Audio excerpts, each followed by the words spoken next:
नमस्कार दोस्तों, स्वागत है आपका स्टडी फॉर सिविल सर्विसेज में। यदि स्टडी फॉर सिविल सर्विसेज के छात्र हैं तो ये वाला टेलीग्राम जरूर ज्वाइन करके रखिए। यूट्यूब चैनल में हमारे साथ है तो भी ये वाला टेलीग्राम ज्वाइन करना बहुत ज्यादा जरूरी है। सारे नोटिफिकेशन, सारे अपडेट, सारे मोस्ट इंपोर्टेंट पिक्स, सारा रिवीजन सब कुछ यहाँ पे बताया जाता है। टेस्ट को ध्यान से अटेम्प्ट करिए और बताइए कितना स्कोर आपने किया है, कितने सही किए हैं टोटल क्वेश्चन में से। सभी लोग अपना अपना स्कोर जरूर कमेंट करिए। देखिए ये हमारा एससीएस डेली क्विज चैनल है, इसमें डेली क्विज होती है, बिल्कुल फ्री में, इसको जरूर ज्वाइन कर लीजिएगा।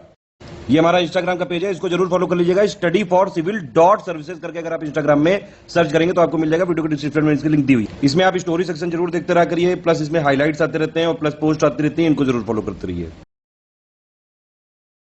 एवरीवन, इस सीरीज में हम लोग UPPSC pre full length mock test को डिस्कस कर रहे हैं और ये हमारा टेस्ट नंबर 21 है।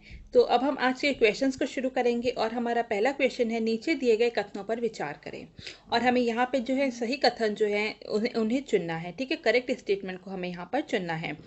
तो पहला स्टेटमेंट क्या है? द ग्रेट इंडियन बस्टर्ड दुनिया के सबसे भारी उड़ने वाले पक्षियों में से एक है। ठीक है, तो ये स्टेटमेंट यहाँ पर एकदम सही दिया गया है। सेकेंड है, द ग्रेट इंडियन बस्टर्ड भारतीय उपमहाद्वीप की एक स्थानिक प्रजाति है। ठीक है, तो ये स्टेटमेंट भी यहाँ पर सही दिया गया है। ये मुख्य रूप से असम और पश्चिम बंगाल के गीले और आर्द्र क्षेत्रों में पाई जाती है। तो ये स्टेटमेंट यहाँ पर गलत है, क्योंकि ये जो ग्रेट इंडियन बस्टर्ड है ये कहाँ पे पाई जाती है? ये ड्राई रीजन में पाई जाती है, राजस्थान और गुजरात में। ठीक है, राजस्थान और गुजरात के साथ साथ ये महाराष्ट्र में, आंध्र प्रदेश में और कर्नाटका में भी पाई जाती हैं। ठीक है, तो इसलिए आंसर क्या हो जाएगा? इसका आंसर हो जाएगा बी, मतलब कि फर्स्ट और सेकेंड स्टेटमेंट केवल यहाँ पर सही है। ठीक है, इसके बाद हम सेकंड क्वेश्चन को देखेंगे। निम्नलिखित में से कौन सा विकल्प सही ढंग से मेल नहीं खाता है? ठीक है, तो यहाँ पे अगर हम इसकी बात करें तो इसका आंसर क्या है? इसका आंसर है बेलाडेला। ठीक है, जो बेलाडेला जो माइनिंग एरिया है ये कहाँ पर है? ये मध्य प्रदेश में नहीं है, ये कहाँ पर है? ये छत्तीसगढ़ में है। ठीक है, ये छत्तीसगढ़ में है। इसके बाद हम थर्ड क्वेश्चन को देखेंगे। सूर्य का अध्ययन करने वाला भारत का पहला वैज्ञानिक अभियान कौन सा है? ठीक है, तो ये कौन सा है? ये है आदित्य L1 मिशन, मतलब कि सी। ठीक है, ये जो है ये पहला जो है सूर्य के अध्ययन करने के लिए इसरो द्वारा, ठीक है, ये इसरो द्वारा चलाया जा रहा है, ये पहला अध्ययन है और इसे जो है 2022 में जो है इसको लॉन्च किया जाएगा। फोर्थ क्वेश्चन, निम्नलिखित में से किसे 51वें दादा साहेब फाल्के पुरस्कार से सम्मानित किया गया है? तो वो कौन है? वो है ए रजनीकांत। ठीक है, ए रजनीकांत। ठीक है, उनको जो है 3 मई वर्ष 2021 में जो है दादा साहेब फाल्के अवार्ड से सम्मानित किया गया है। फिफ्थ क्वेश्चन, यहाँ पे जो है यहाँ पे दो लिस्ट दी गई हैं और हमें यहाँ पे उनको मैच करना है। और इसमें क्या, अगर हम ग्रेट सॉल्ट लेक देखें तो वो कहाँ पर है? ठीक है, वो ऊटा में है। लेक मीट कहाँ पर है? वो नेवाडा में है। लेक ऑफ ओजार्क कहाँ पे है? वो मिसौरी में है। और फोर्ट पेक लेक कहाँ पे है? वो मोंटाना में है। तो आंसर क्या हो जाएगा? वो हमारा हो जाएगा ए, मतलब कि 1, 2, 3 एंड 4। इसके बाद हम 6 क्वेश्चन देखेंगे। नीचे दिए गए कथनों पर हमें विचार करना है और हमें इसमें से सही स्टेटमेंट को जो है चुनना है। तमिलनाडु भारत में कॉफी का सबसे बड़ा उत्पादक है। ठीक है, तो तमिलनाडु नहीं, ये क्या है? ये कर्नाटक भारत में जो कॉफी का जो है सबसे बड़ा उत्पादक है। तो फर्स्ट स्टेटमेंट हमारा यहाँ पर गलत हो जाता है। सेकेंड स्टेटमेंट की अगर हम बात करें तो सेकेंड स्टेटमेंट क्या कहता है? केरल भारत में रबड़ का सबसे बड़ा उत्पादक है, ये एकदम सही स्टेटमेंट है। तमिलनाडु में अवस्थित नीलगिरी हिल्स या फिर नीलगिरी पहाड़ियां अपने कॉफी बागान के लिए प्रसिद्ध हैं। ठीक है, तो ये स्टेटमेंट भी जो है यहाँ पर एकदम सही दिया गया है। ठीक है, और यहाँ पे जो है अरेबिका कॉफी, ठीक है, अरेबिका कॉफी का प्रोडक्शन होता है नीलगिरी हिल्स में। तो हमारे जो सेकेंड और थर्ड स्टेटमेंट जो है ये दोनों सही है, तो हमारा आंसर क्या हो जाएगा? वो हो जाएगा सी। सेवेंथ क्वेश्चन, नीचे दिए गए कथनों पर हमें विचार करना है और हम उसमें से कौन सा कथन सही है हमें उसको जो है यहाँ पर उसका चुनाव करना है। तो सबसे पहला स्टेटमेंट क्या है? Stockholm international peace research institute द्वारा जारी नवीनतम रिपोर्ट के अनुसार उत्तर कोरिया हथियारों का दुनिया का सबसे बड़ा खरीदार है। ठीक है, तो ये स्टेटमेंट क्या है? ये स्टेटमेंट जो है यहाँ पर हमारा गलत है। ठीक है, और सेकेंड स्टेटमेंट क्या है? भारत वैश्विक हथियारों के आयात में दूसरे स्थान पर है, ये स्टेटमेंट सही है। तो आंसर क्या हो जाएगा? बी, मतलब कि केवल सेकेंड स्टेटमेंट जो है वो यहाँ पर सही है। ठीक है, और जो सबसे बड़ा जो है खरीदार कौन है? वो है सऊदी अरेबिया। ठीक है, वो सऊदी अरेबिया जो है वो दुनिया का सबसे बड़ा जो हथियारों का खरीदार है। तो इसलिए यहाँ पे फर्स्ट स्टेटमेंट जो है यहाँ पर गलत हो जाती है। एट्थ क्वेश्चन, भारतीय रिजर्व बैंक ने एसेट रिकंस्ट्रक्शन कंपनियों के कामकाज की समीक्षा करने के लिए इस समिति का गठन किया है। ठीक है, जैसे कि हमने पिछले में भी बात की थी, पिछले पेपर में भी हमने बात की थी एसेट रिकंस्ट्रक्शन कंपनी की। ठीक है, तो उसके लिए एक कमेटी का गठन किया गया है। तो उसकी अध्यक्षता कौन कर रहे हैं? उसकी अध्यक्षता कर रहे हैं बी सुदर्शन सेन समिति। ठीक है, उसके लिए सुदर्शन सेन समिति का कमेटी का निर्माण किया गया है। 9th question, national climate vulnerability assessment report के अनुसार कितने भारतीय राज्यों को जलवायु परिवर्तन के लिए अत्यधिक संवेदनशील माना गया है? ठीक है, तो जो ऐसे एरिया जो कि highly vulnerable to climate change है, तो ऐसे कितनों को पहचाना गया है? ऐसे पहचाना गया है 8 जगहों को। ठीक है, 8 स्टेट्स को, जिसमें आता है वो 8 स्टेट्स कौन से हैं? वो 8 स्टेट्स में अगर हम बात करें तो वो है झारखंड, ओडिशा, और उसके बाद हम बात करेंगे मिजोरम की, फिर है उसके बाद है छत्तीसगढ़ के बाद है असम के बाद है बिहार, अरुणाचल प्रदेश। ठीक है, बिहार और अरुणाचल प्रदेश है, फिर उसके बाद है वेस्ट बंगाल। ठीक है, ये 8 ऐसे राज्य हैं जिनको माना जा रहा है कि ये जो है अत्यधिक संवेदनशील हैं अगर क्लाइमेट चेंज होता है तो उसके लिए। 10th क्वेश्चन, नीचे दिए गए कथनों पर हमें विचार करना है और हमें देखना है कि कौन से कथन जो है यहाँ पर सही दिए गए हैं। संयुक्त राष्ट्र सितंबर 2021 में अपना पहला फूड सिस्टम समिट आयोजित करेगा। यह स्टेटमेंट बिल्कुल सही है। ये शिखर सतत विकास के लिए 2030 एजेंडा की दृष्टि को महसूस करने में भी मदद करेगा। ठीक है, उसको रियलाइज करने में कि जो 2030 तक जो सस्टेनेबल डेवलपमेंट गोल्स को जो पूरा करना है उसको भी पूरा करने के लिए जो है ये हमें बहुत ज़्यादा मदद करेगा। तो ये स्टेटमेंट भी बिल्कुल सही है। और 3rd स्टेटमेंट है, इस शिखर सम्मेलन का उद्देश्य एग्री फूड सिस्टम में सकारात्मक बदलाव के लिए कार्यों को रणनीतिक बनाना है। ये स्टेटमेंट भी बिल्कुल सही है। तो आंसर क्या हो जाएगा? वो हो जाएगा डी। 11th क्वेश्चन, ठीक है, 11th क्वेश्चन क्या कहता है कि जो पर्ड्यू यूनिवर्सिटी है, ठीक है, पर्ड्यू विश्वविद्यालय के शोधकर्ताओं ने हाल ही में सबसे सफेद पेंट तैयार किया है। उसके संबंध में नीचे दिए गए कथनों पर हमें विचार करना है और इसमें हमें देखना है कि कौन से कथन जो है यहाँ पर सही दिए गए हैं, करेक्ट दिए गए हैं। ठीक है, तो इसमें सबसे पहला स्टेटमेंट है, नया सफेद पेंट तैयार करने के लिए बेरियम सल्फेट का उपयोग किया गया है जो इसे ज्यादा सफेद बनाता है। ठीक है, तो ये स्टेटमेंट यहाँ पर बिल्कुल सही है। पहले क्या होता था? पहले जब सफेद पेंट या फिर व्हाइट पेंट बनाया जाता था तो उसमें कैल्शियम कार्बोनेट का इस्तेमाल किया जाता था। ठीक है, जो भी व्हाइट पेंट थे उसको किससे बनाया जाता था? कैल्शियम कार्बोनेट से बनाया जाता था। लेकिन अभी जो है पर्ड्यू यूनिवर्सिटी ने जो है एक नए तरीके का जो है व्हाइट पेंट को बनाया है जिसमें कि बेरियम सल्फेट का यूज किया गया है और ये उस पेंट को ज्यादा सफेद बनाता है। सेकंड स्टेटमेंट, सतह को ठंडा रखने के लिए व्हाइट पेंट का उपयोग किया जाता है। ये बिल्कुल सही स्टेटमेंट है। और 3rd स्टेटमेंट है, इन शोधकर्ताओं ने वेंटा ब्लैक भी तैयार किया है जो सबसे काला पेंट है। ठीक है, ये भी स्टेटमेंट बिल्कुल सही है। काला पेंट क्यों किया जाता है? ताकि जो भी सतह है उसको वार्म रखा जा सके। तो यहाँ पे जो तीनों स्टेटमेंट जो है यहाँ पे सही दी गई हैं, तो हमारा आंसर क्या हो जाएगा? वो हो जाएगा D. 12th question, Abhijit Sinha समिति का गठन भारत में किस राज्य के मूल निवासियों को पंजीकृत करने के लिए किया गया है? ठीक है, तो इसका आंसर क्या है? इसका आंसर है डी, मतलब कि नागालैंड। ठीक है, तो अभिजीत सिन्हा कमेटी जो है एक कमेटी बनाई गई है जिससे कि परमानेंट रेसिडेंसी, ठीक है, परमानेंट रेसिडेंसी नागालैंड के जो नागरिक हैं उनके लिए जो है यहाँ पे डिसाइड करेगी। उसके लिए एक ब्लूप्रिंट तैयार करेगी। ठीक है, और जो नागालैंड को स्टेटहुड कब मिला था? वो मिला था 1963 में। ठीक है, 13th क्वेश्चन की बात करेंगे। वैश्विक खाद्य नीति रिपोर्ट 2021 का मुख्य विषय क्या है? ठीक है, what is the theme of global food policy report 2021? तो इसका आंसर क्या है? इसका आंसर है 13 का सी, कोविड-19 प्रकोप के बाद ट्रांसफॉर्मिंग फूड सिस्टम आफ्टर कोविड-19, मतलब कि सी जो है यहाँ पर सही जवाब है। 14th क्वेश्चन, निम्न में से किस रसायन का उपयोग रक्त के थक्के के उपचार और रोकथाम के लिए एक सामान्य दवा के रूप में किया जाता है? ठीक है, तो इसका आंसर क्या है? 14th का ए। ठीक है, एसिटाइल सैलिसाइलिक एसिड। ठीक है, एसिटाइल सैलिसाइलिक एसिड का इस्तेमाल जो है खून के जो थक्का होता है उसके उपचार और रोकथाम के लिए जो है किया जाता है। 15th क्वेश्चन, निम्नलिखित में से किस समुदाय को उत्तर पूर्व भारत में आक्रामक आक्रामक होने के कारण खोपड़ी का शिकारी होने के रूप में भी जाना जाता है। ठीक है, which of the following community is also known as the head hunters of north east India. ठीक है, तो इसका आंसर क्या है? इसका आंसर है डी, कोन्यक कम्युनिटी। ठीक है, कोन्यक कम्युनिटी को जो है head hunters of north east India के नाम से भी जाना जाता है। कोनेक्स कौन होते हैं?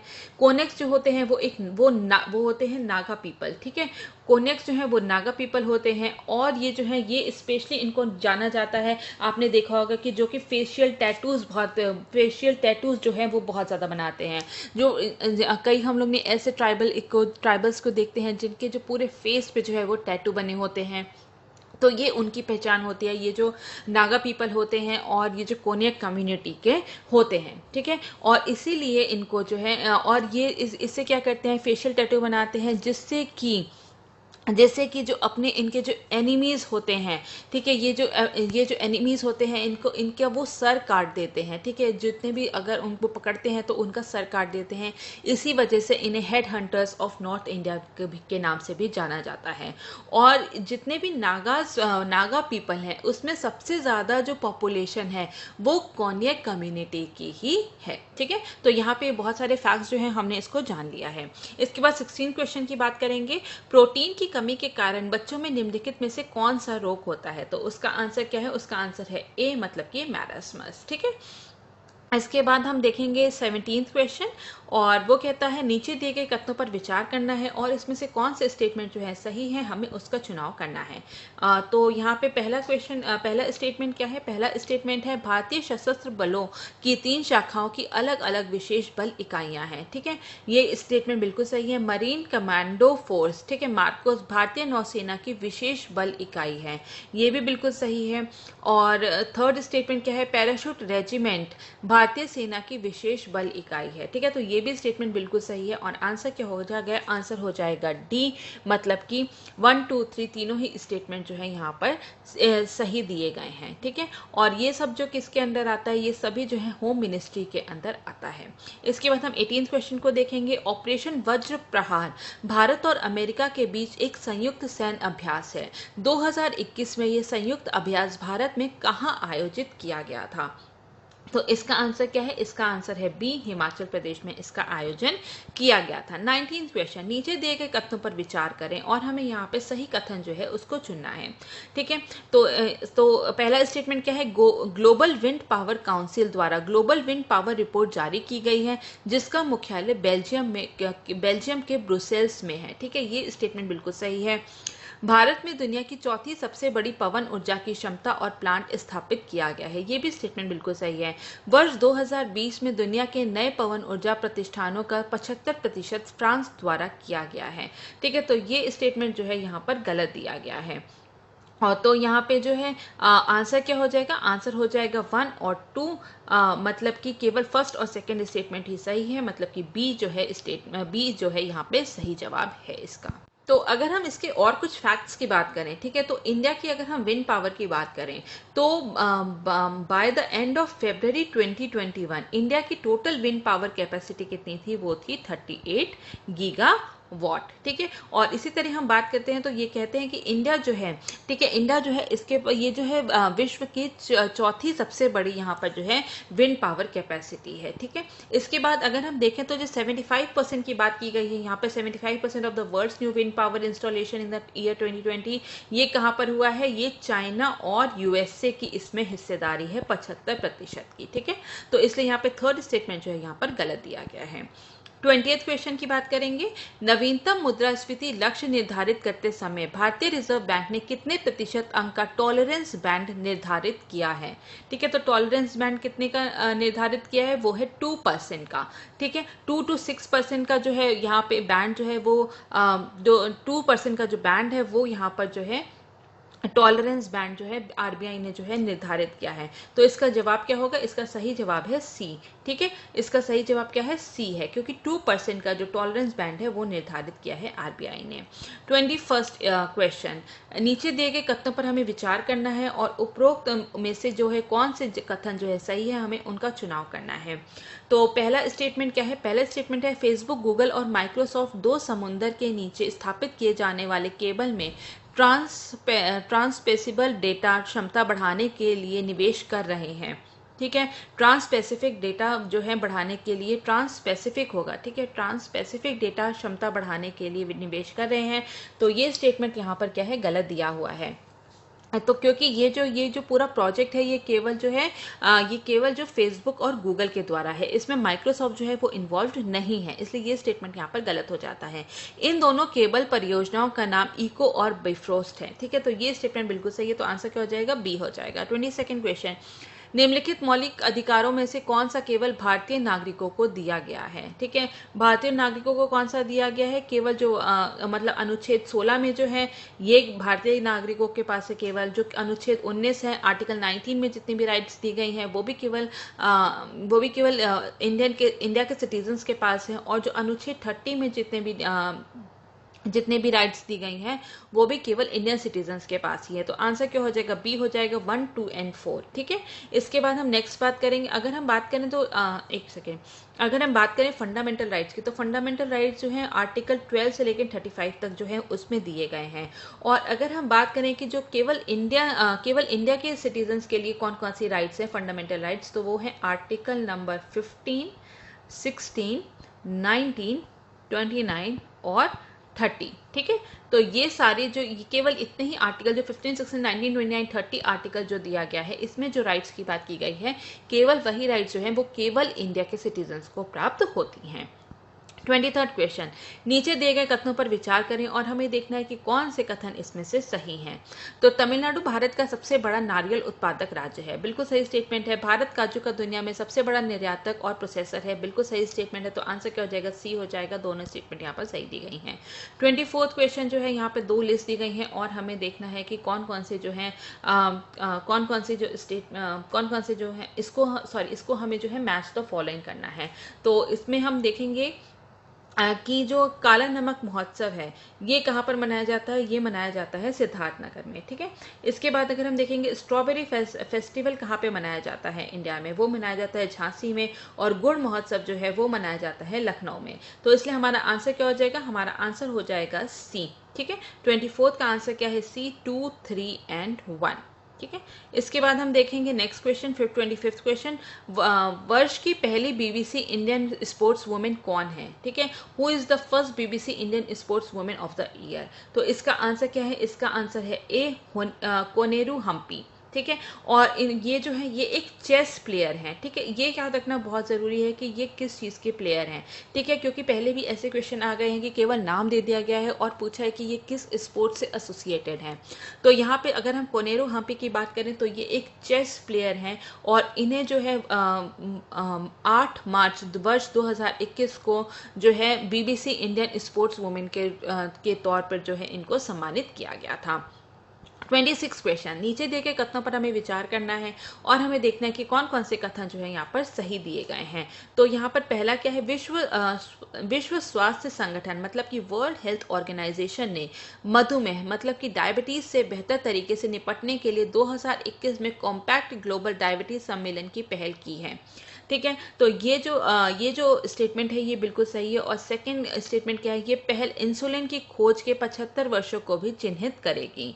ठीक है, तो यहाँ पे जो है 75 वर्ष नहीं, ये 100। ठीक है, ये पूरी सेंचुरी हो गई है। यहाँ पे सेंटेनरी ईयर इसको मनाया जा रहा है क्योंकि यहाँ पे ये जो इंसुलिन की खोज तब की गई थी। तो आंसर क्या होगा, आंसर होगा ए, क्योंकि केवल फर्स्ट स्टेटमेंट जो है यहाँ पर सही दी गई है।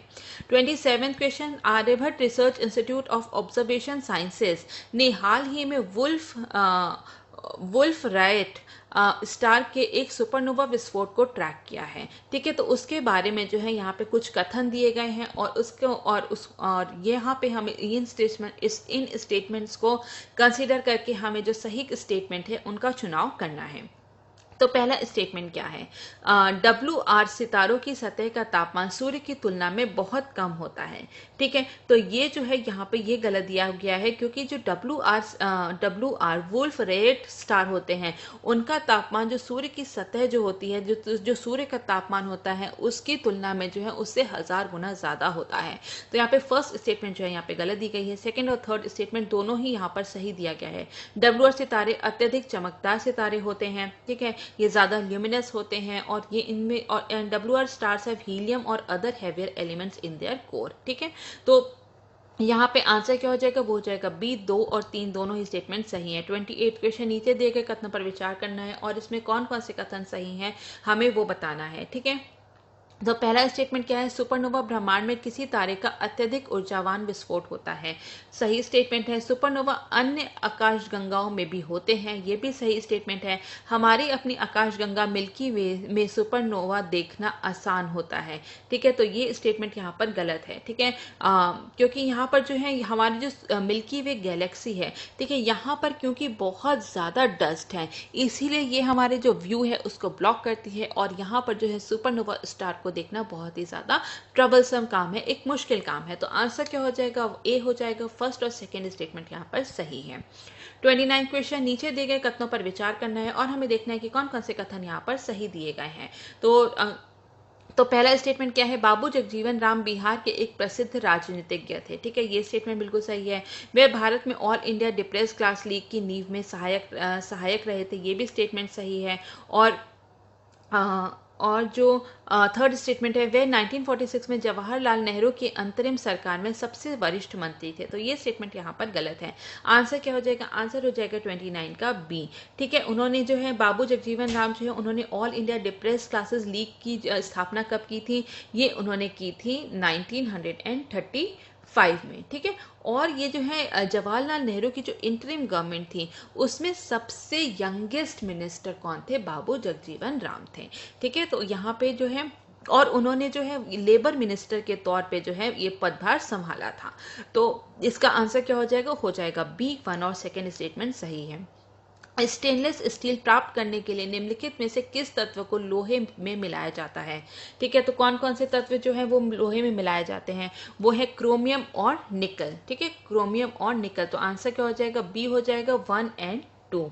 ठीक है, और जब हम स्टेनलेस स्टील बनाते हैं तो उसमें क्रोमियम को ऐड किया जाता है करीब 15 से 20% को, और जो निकल है उसको ऐड किया जाता है 8 से 10% को। ठीक है, इसके बाद हम बात करेंगे 31 क्वेश्चन की, निम्नलिखित में से कौन सा शहर पंजाब की औद्योगिक राजधानी के रूप में जाना जाता है। तो इसका आंसर है 31 का ए, मतलब कि लुधियाना।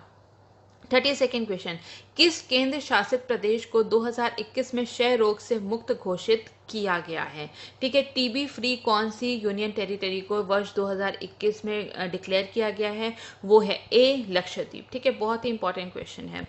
इसके बाद 33rd क्वेश्चन को देखेंगे, किस देश में 1965 में बोकारो स्टील प्लांट स्थापित करने में भारत की मदद की थी। तो वो कौन सा देश था, वो था रशिया, मतलब कि B is the right answer. ठीक है, और जर्मनी ने जो है रोरकेला स्टील प्लांट को डेवलप करने में मदद की थी। 34th क्वेश्चन, भारत ने खाद्य प्रसंस्करण उद्योग के लिए एक उत्पादन लिंक्ड इनिशिएटिव शुरू किया है, इस पहल की अनुमानित राशि कितनी है। ठीक है, तो इसकी अनुमानित राशि कितनी है, 4500 करोड़ रुपए। आंसर होगा C. Battle ready for the 21st century किताब किसने लिखी थी। ठीक है, तो इसका आंसर क्या है, इसका आंसर है सी, लेफ्टिनेंट जनरल AK सिंह ने लिखी थी। 36 क्वेश्चन, निम्नलिखित में से कौन सा विकल्प जो है सही ढंग से मेल नहीं खाता है। ठीक है, नॉट करेक्टली मैच है। तो यहाँ पर अगर हम जैसे कि यहाँ पे हमने पहली बात की कि प्लेयर दे देंगे, स्पोर्ट्स दे देंगे, तो उसके बारे में भी हमें जानकारी रखनी बहुत ही ज़्यादा ज़रूरी है। ठीक है, तो अगर हम बात करें इसकी, तो 36 का आंसर क्या होगा, डी होगा, दीपक पुनिया।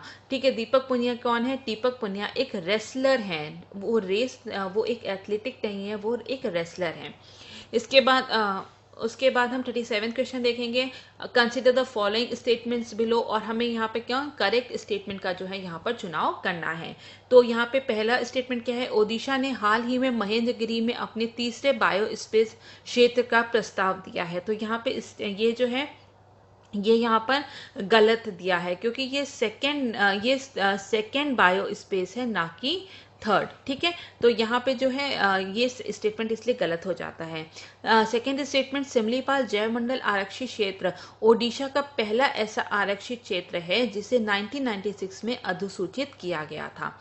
ये स्टेटमेंट यहाँ पर सही दी गई है, जिसको तो आंसर क्या हो जाएगा, हमारा हो जाएगा बी। केवल सेकेंड स्टेटमेंट जो है यहाँ पर सही दिया गया है।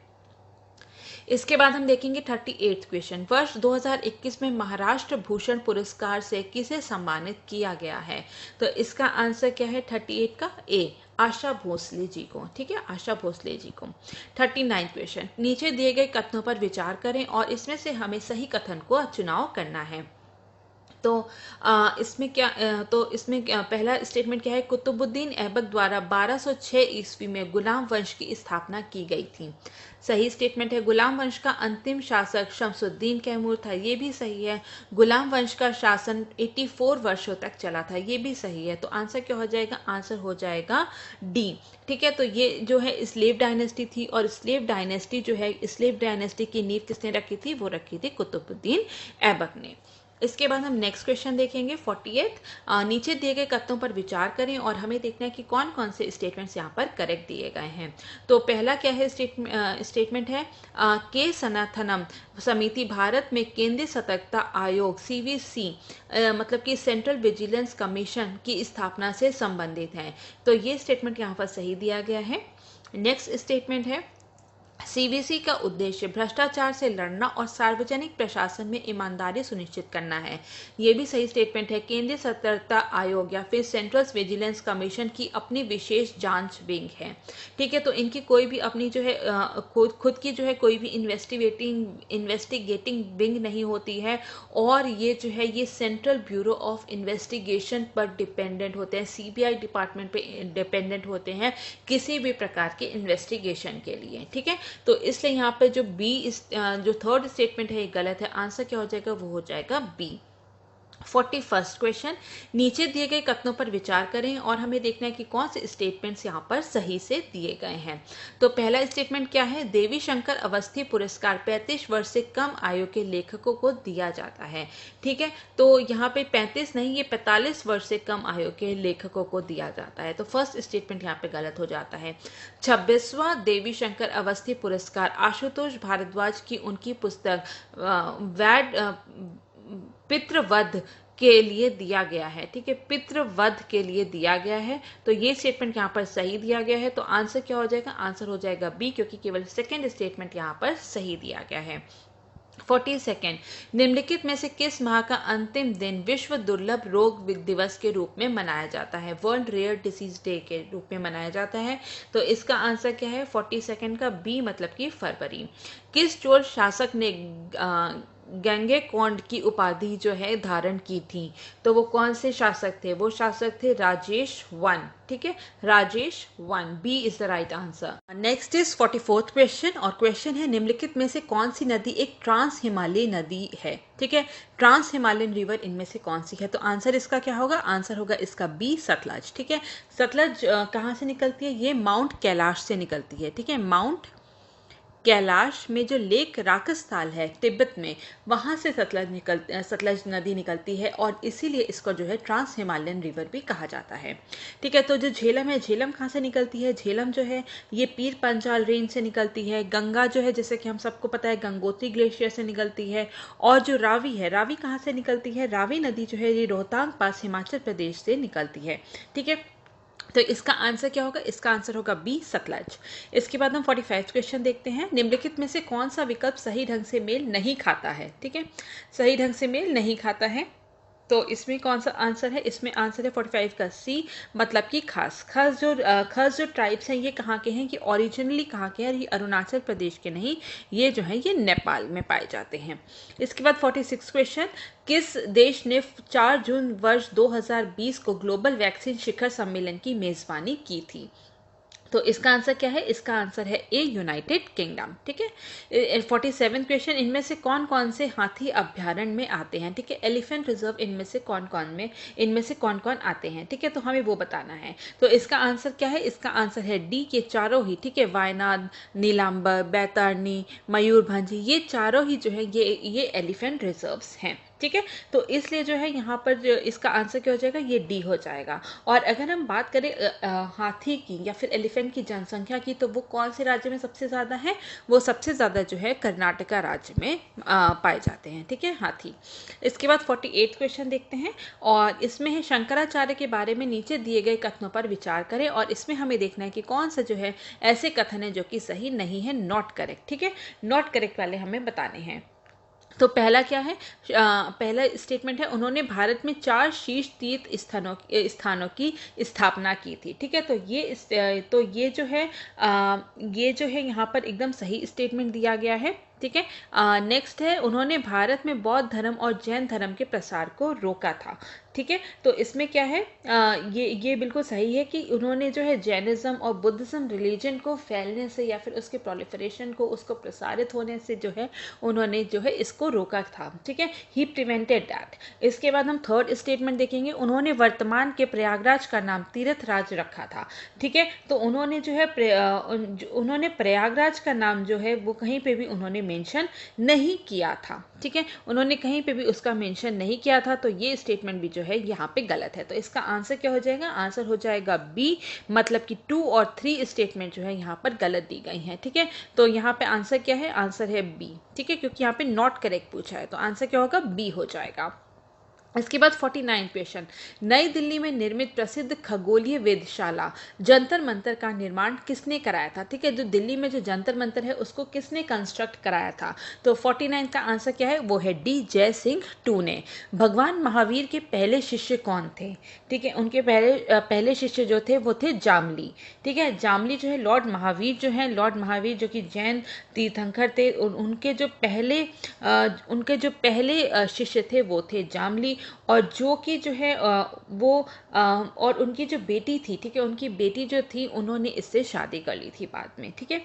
इसके बाद 51st क्वेश्चन देखेंगे, महाराष्ट्र में गणपति महोत्सव के आयोजन की शुरुआत किसने की थी, तो इसका आंसर है ए, बाल गंगाधर तिलक ने, ठीक है, ए, बाल गंगाधर तिलक। स्वदेश वाहिनी के संपादक कौन थे, ठीक है। स्वदेश वाहिनी के संपादक जो थे वो थे सी के रामकृष्ण पिल्लई, ठीक है, के रामकृष्ण पिल्लई जो थे स्वदेश वाहिनी के संपादक थे। यहाँ पे जो है एक चीज़ और बतानी थी कि ये जो बाल गंगाधर तिलक ने जब इसकी शुरुआत कब की थी, इसकी शुरुआत जो है 1893 में किया था, ठीक है। और जो है तो उन्होंने शिवाजी को भी सेलिब्रेट करना शुरू किया था कब, 1895 में, ठीक है। शिवाजी को उन्होंने सेलिब्रेट करना कब शुरू किया था, 1895 में। और इन्होंने महाराष्ट्र में ही गणपति महोत्सव कब से शुरुआत की थी, वो की थी 1893 से। 53rd क्वेश्चन, अफगानिस्तान की यात्रा करने वाले पहले भारतीय प्रधानमंत्री कौन थे, ठीक है। तो इसका आंसर है ए, जवाहरलाल नेहरू, ठीक है। इन्होंने जो है 1958 वर्ष 1958 में पहली बार जो है अफगानिस्तान की यात्रा की थी, ठीक है। और इनके साथ जो है इंदिरा गांधी भी इनके साथ गई थी, ठीक है। इंदिरा गांधी जो कि इनकी बेटी थी, तो उन्होंने इनके साथ जो है अफगानिस्तान की यात्रा की थी। नेक्स्ट है 54th, घटते क्रम में जल की मात्रा के अनुसार निम्न को सही क्रम में लगाएं, ठीक है। The correct sequence of presence of water in decreasing order is, ठीक है। तो जहाँ पे जो सबसे ज़्यादा वाटर है हम उसको पहले सबसे ऊपर रखेंगे, और फिर उसके बाद जहाँ पे सबसे कम पानी है, फ्रेश वाटर जो है, वाटर जो है जहाँ पे सबसे कम मात्रा में है हम उसको सबसे नीचे रखेंगे, ठीक है। तो सबसे पहले तो इसमें जो है इसका सही सीक्वेंस क्या होगा, इसका सबसे पहले आएगा ओशियंस, ठीक है। पहला है ओशियन, इसके बाद है आइस कैप एंड ग्लेशियर्स। इसके बाद क्या आएगा, इसके बाद आएगा भूजल मतलब कि ग्राउंड वाटर, और उसके बाद आएगा झीलें मतलब कि लेक्स, और लास्ट में आएगा नदियाँ और धाराएं मतलब कि स्ट्रीम्स एंड रिवर्स, ठीक है। तो इस हिसाब से हमारा आंसर क्या हो जाएगा, हमारा आंसर इसका हो जाएगा सी, 1, 3, 5, 2 and 4। 55th question, 55th question में बादामी गुफा चित्रकला के बारे में निम्नलिखित कथनों पर विचार करें, और यहाँ पर हमें देखना है कि कौन कौन से स्टेटमेंट जो है बिल्कुल यहाँ पर सही दिए गए हैं, करेक्ट दिए गए हैं। तो सबसे पहला स्टेटमेंट क्या है, बादामी गुफा चित्रों को चालुक्यों द्वारा संरक्षण दिया गया था, ठीक है। तो ये स्टेटमेंट बिल्कुल यहाँ पर सही दी गई है। नेक्स्ट स्टेटमेंट है बादामी गुफा चित्र शैव संस्कृति को समर्पित है। तो ये शैव संस्कृति को समर्पित नहीं है, ये किस संस्कृति को समर्पित है, ये वैष्णव कल्चर को जो है यहाँ पे ये जो है समर्पित है। वैष्णव कल्चर की यहाँ पे जो जितनी भी पेंटिंग्स हैं, बादामी के पेंटिंग्स हैं, ये किसको डेडिकेटेड है? ये वैष्णव कल्चर को डेडिकेटेड है। थर्ड स्टेटमेंट, बादामी गुफा चित्र अजंता शैली के चित्रों से प्रभावित थे। ठीक है, तो ये भी स्टेटमेंट जो है यहाँ पर सही दिया गया है। तो आंसर क्या हो जाएगा? आंसर हो जाएगा ए, मतलब कि केवल फर्स्ट और थर्ड स्टेटमेंट जो है यहाँ पर सही दिया गया है। तो ये जो चालुक्यन किंग थे, ठीक है, जो चालुक्यन किंग थे मंगलेश, ठीक है, मंगलेश जो थे उन्होंने जो है बादामी केव्स के एक्सकेवेशन में बहुत ज़्यादा जो है इन्होंने साथ दिया था। और बादामी जो है ये पहले जो अर्ली चालुक्यन डायनेस्टी थी, ठीक है, जो पहले की जो चालुक्यन डायनेस्टी थी, बादामी वहाँ की जो है कैपिटल भी थी। तो ये जो चालुक्यन डायनेस्टी थी और उन्होंने 543 से लेके 598 BC तक जो है यहाँ पे उन्होंने राज्य किया था। 56 क्वेश्चन, निम्नलिखित कथनों पर हमें विचार करना है और हमें देखना है कि कौन से कथन यहाँ पर सही दिए गए हैं। तो पहला स्टेटमेंट है, भारत सरकार का लक्ष्य वर्ष 2030 तक ऊर्जा क्षेत्र में प्राकृतिक गैस की हिस्सेदारी को 15% तक बढ़ाना है। ये सही स्टेटमेंट है। डीजल की तुलना में कंप्रेस्ड नेचुरल गैस 45% सस्ती पड़ती है। ये भी सही स्टेटमेंट है। आंसर क्या हो जाएगा? आंसर हो जाएगा सी। 1 और 2 दोनों ही स्टेटमेंट यहाँ पे सही हैं। 57 क्वेश्चन, प्रधानमंत्री ऊर्जा गंगा योजना के बारे में निम्नलिखित कथनों पर विचार करना है और हमें देखना है कि कौन से स्टेटमेंट यहाँ पर सही दिए गए हैं। यहाँ पे हमें सही स्टेटमेंट का चुनाव करना है और पहला स्टेटमेंट क्या कहता है? ये योजना 2016 में वाराणसी से शुरू की गई थी। ठीक है, तो ये स्टेटमेंट क्या है? ये स्टेटमेंट यहाँ पर सही दी गई है। नेक्स्ट स्टेटमेंट है, इसके अंतर्गत उत्तर प्रदेश से ओडिशा तक पाइपलाइन का निर्माण किया जाएगा। ये भी स्टेटमेंट सही है। इसके माध्यम से 6 राज्यों में नहीं 5 राज्यों की स्वच्छ ईंधन की आवश्यकता को पूरा किया जाएगा। तो ये जो पूरा जो प्रधानमंत्री ऊर्जा गंगा योजना है, ये केवल 5 राज्यों में जो है स्वच्छ ऊर्जा जो है उसको केटर करेगी। ठीक है, क्लीन फ्यूल को उस 5 राज्यों में केटर करेगी। और वो 5 राज्य कौन कौन से हैं? सबसे पहले आता है यूपी, फिर उसके बाद क्या आता है? उसके बाद है बिहार के बाद है झारखंड, फिर वेस्ट बंगाल और अंत में ओडिशा। ठीक है, यहीं पे यूपी से ओडिशा तो दिया ही हुआ है, तो यूपी और ओडिशा तो हो गए। इसके बाद बिहार, झारखंड और वेस्ट बंगाल और हैं। तो इसलिए आंसर क्या हो जाएगा? फर्स्ट और सेकंड स्टेटमेंट सही है, मतलब कि B is the correct answer. 58, निम्नलिखित कथनों पर विचार करें और उपरोक्त कथनों में से कौन से जो कथन है वो यहाँ पर सही दिए गए हैं, हमें उनका चुनाव करना है। तो पहला स्टेटमेंट है, ठोस और तरल दोनों में निश्चित मात्रा पाई जाती है। बोथ सॉलिड एंड लिक्विड है फिक्स्ड वॉल्यूम। ठीक है, वॉल्यूम उनका फिक्स्ड होता है, बिल्कुल सही स्टेटमेंट है। द्रव्य के सभी प्रकार अर्थात ठोस, तरल और गैस में द्रव्यमान पाया जाता है। All kinds of metal that is solid, liquid and gas have a mass. ये भी स्टेटमेंट जो है बिल्कुल सही है। तो आंसर क्या हो जाएगा? सी हो जाएगा, क्योंकि यहाँ पे दोनों स्टेटमेंट सही है। 59, ठोस पदार्थों का तापमान बढ़ने पर क्या होता है? ठीक है, जब भी जो सॉलिड्स जितने भी सॉलिड होते हैं, अगर उनका तापमान या फिर टेम्परेचर जो इंक्रीज होता है तो उसका क्या प्रभाव होता है? तो उसमें तो उनकी जो गतिज ऊर्जा जो है वो बढ़ जाती है, मतलब कि उनकी काइनेटिक एनर्जी जो है वो इंक्रीज हो जाती है। ठीक है, तो आंसर क्या हो जाएगा? आंसर इसका होगा ए। ठीक है, सब्लिमेशन। ठीक है, सब्लिमेशन क्या होता है? सब्लिमेशन होता है जबकि जो सॉलिड होता है वो डायरेक्टली गैस में बदल जाता है। कोई भी सॉलिड चीज़ है वो डायरेक्टली गैस में बदल जाती है, तो उसको क्या कहते हैं? उसको हम सब्लिमेशन कहते हैं। या फिर change of gas directly into solid, या फिर जब कोई भी गैस है अगर वो डायरेक्ट सॉलिड में अगर कन्वर्ट हो जाती है तो भी जो है हम उसको सब्लिमेशन का ही एक उदाहरण मानते हैं। तो इसलिए आंसर क्या हो जाएगा? आंसर हो जाएगा डी, मतलब कि ए और बी दोनों ही विकल्प जो है यहाँ पे सही दिए गए हैं। 61, brass is a mixture of, brass या फिर पीतल जो है किसका मिश्रण है? तो ब्रास में जो है कॉपर और जिंक होता है। ठीक है, कॉपर और जिंक होता है। कॉपर कितना प्रतिशत होता है? कॉपर का प्रतिशत होता है 70%, और 70% होता है कॉपर, और जिंक जो होता है वो कितना होता है? वो 30% होता है। तो ब्रास क्या है? वो कॉपर और जिंक से बनकर मिलके बना होता है। ठीक है, इसके बाद 62nd क्वेश्चन, निम्नलिखित में से कौन सा विकल्प जो है यहाँ पर सही दिया गया है? सबसे डक्टाइल मेटल। ठीक है, डक्टाइल मेटल जो है सबसे ज़्यादा क्या होता है? डक्टाइल होता क्या है? डक्टाइल वो होता है ये चीज़ जिसको कि हम लोग स्ट्रेच करके एक पतले से तार में बना सकते हैं, तो उसको कहते हैं डक्टाइल या फिर डक्टिलिटी कहते हैं। ठीक है, तो यहाँ पे क्या है? यहाँ पे जो मोस्ट डक्टाइल मेटल कौन सा है? गोल्ड है, ये सही दिया गया है। मोस्ट रिएक्टिव मेटल, मेटल, ठीक है। सबसे अधिक प्रतिक्रियाशील धातु कौन सी है, वो पोटेशियम है, ये भी सही है। सबसे अधिक ध्वनि उत्पादित करने वाली धातु कौन सी है, ये एल्यूमिनियम नहीं है, ये कौन सी है, ये है सिल्वर, ठीक है। इसलिए यहाँ पे आंसर क्या हो जाएगा, ए हो जाएगा। केवल फर्स्ट और सेकंड जो पेयर है ये सही दिए गए हैं। 63rd कहेंगे तो उसमें है कि निम्नलिखित में से कौन सा विकल्प सही ढंग से मेल खाता है, ठीक है। इसमें हमें देखना है कि कौन से जो है करेक्टली मैच है। यहाँ पे कभी पूछा जाता है कि करेक्टली मैच नहीं है, कभी पूछा जाता है करेक्टली मैच है, तो इस पर ध्यान देना ज़रूरी है। इसको मैं बार बार बोलती हूँ क्योंकि ये बहुत ही ज़्यादा जो है इंपॉर्टेंट चीज़ है, इसी से हमारे जो आंसर्स हैं वो सही या गलत होंगे। तो 63rd क्वेश्चन अगर हम देखें तो ल्यूकोप्लास्ट क्या होता है, ये पौधों में वसा और शर्करा को स्टोर करता है, ठीक है। ये तो ये पेयर एकदम ठीक है। क्रोमोप्लास्ट का काम होता है कि इसमें कैरोटीनॉइड्स पाए जाते हैं, ये भी पेयर सही है। क्लोरोप्लास्ट जो कि प्रकाश संश्लेषण या फिर फोटोसिंथेसिस के लिए उपयुक्त स्थल होता है, ठीक है। साइट फॉर फोटोसिंथेसिस क्लोरोप्लास्ट, ये भी सही है। तो आंसर क्या हो जाएगा, डी हो जाएगा। 64th असर्शन और रीज़न वाले क्वेश्चन है। असर्शन और रीज़न में पहले भी बता चुकी हूँ कि कैसे करते हैं। असर्शन जब भी आप पढ़ेंगे तो वो स्टेटमेंट पढ़ने के बाद, ठीक है, इट इज़ द ईजीएस्ट वे। एक कोई थंब रूल नहीं है बट बहुत ही ईजी हो जाता है समझना इसको, कि जब भी आप असर्शन पढ़ते हैं, असर्शन पढ़ने के बाद आप बिकॉज लगा सकते हैं। बिकॉज लगाने के बाद अगर आप रीज़न पढ़ेंगे तो आपको जो है अच्छे से ये चीज़ समझ में आ जाएगा और आपको पता चल जाएगा कि किस तरह से इसको सॉल्व करना है। तो पहला क्या है, इसका कथन क्या है, सोने पीले रंग का दिखाई देता है, ठीक है। तो असर्शन जो है जैसे कि हम सब जानते हैं कि ये तो बिल्कुल ही सही है कि जो सोना क्या दिखता है वो पीले रंग का दिखाई देता है, ठीक है। तो ये सही है। कारण इसका क्या है, सोना वायलेट प्रकाश को किसी भी अन्य दृश्यमान तरंग दैर्ध्य की भांति अधिक अवशोषित करता है।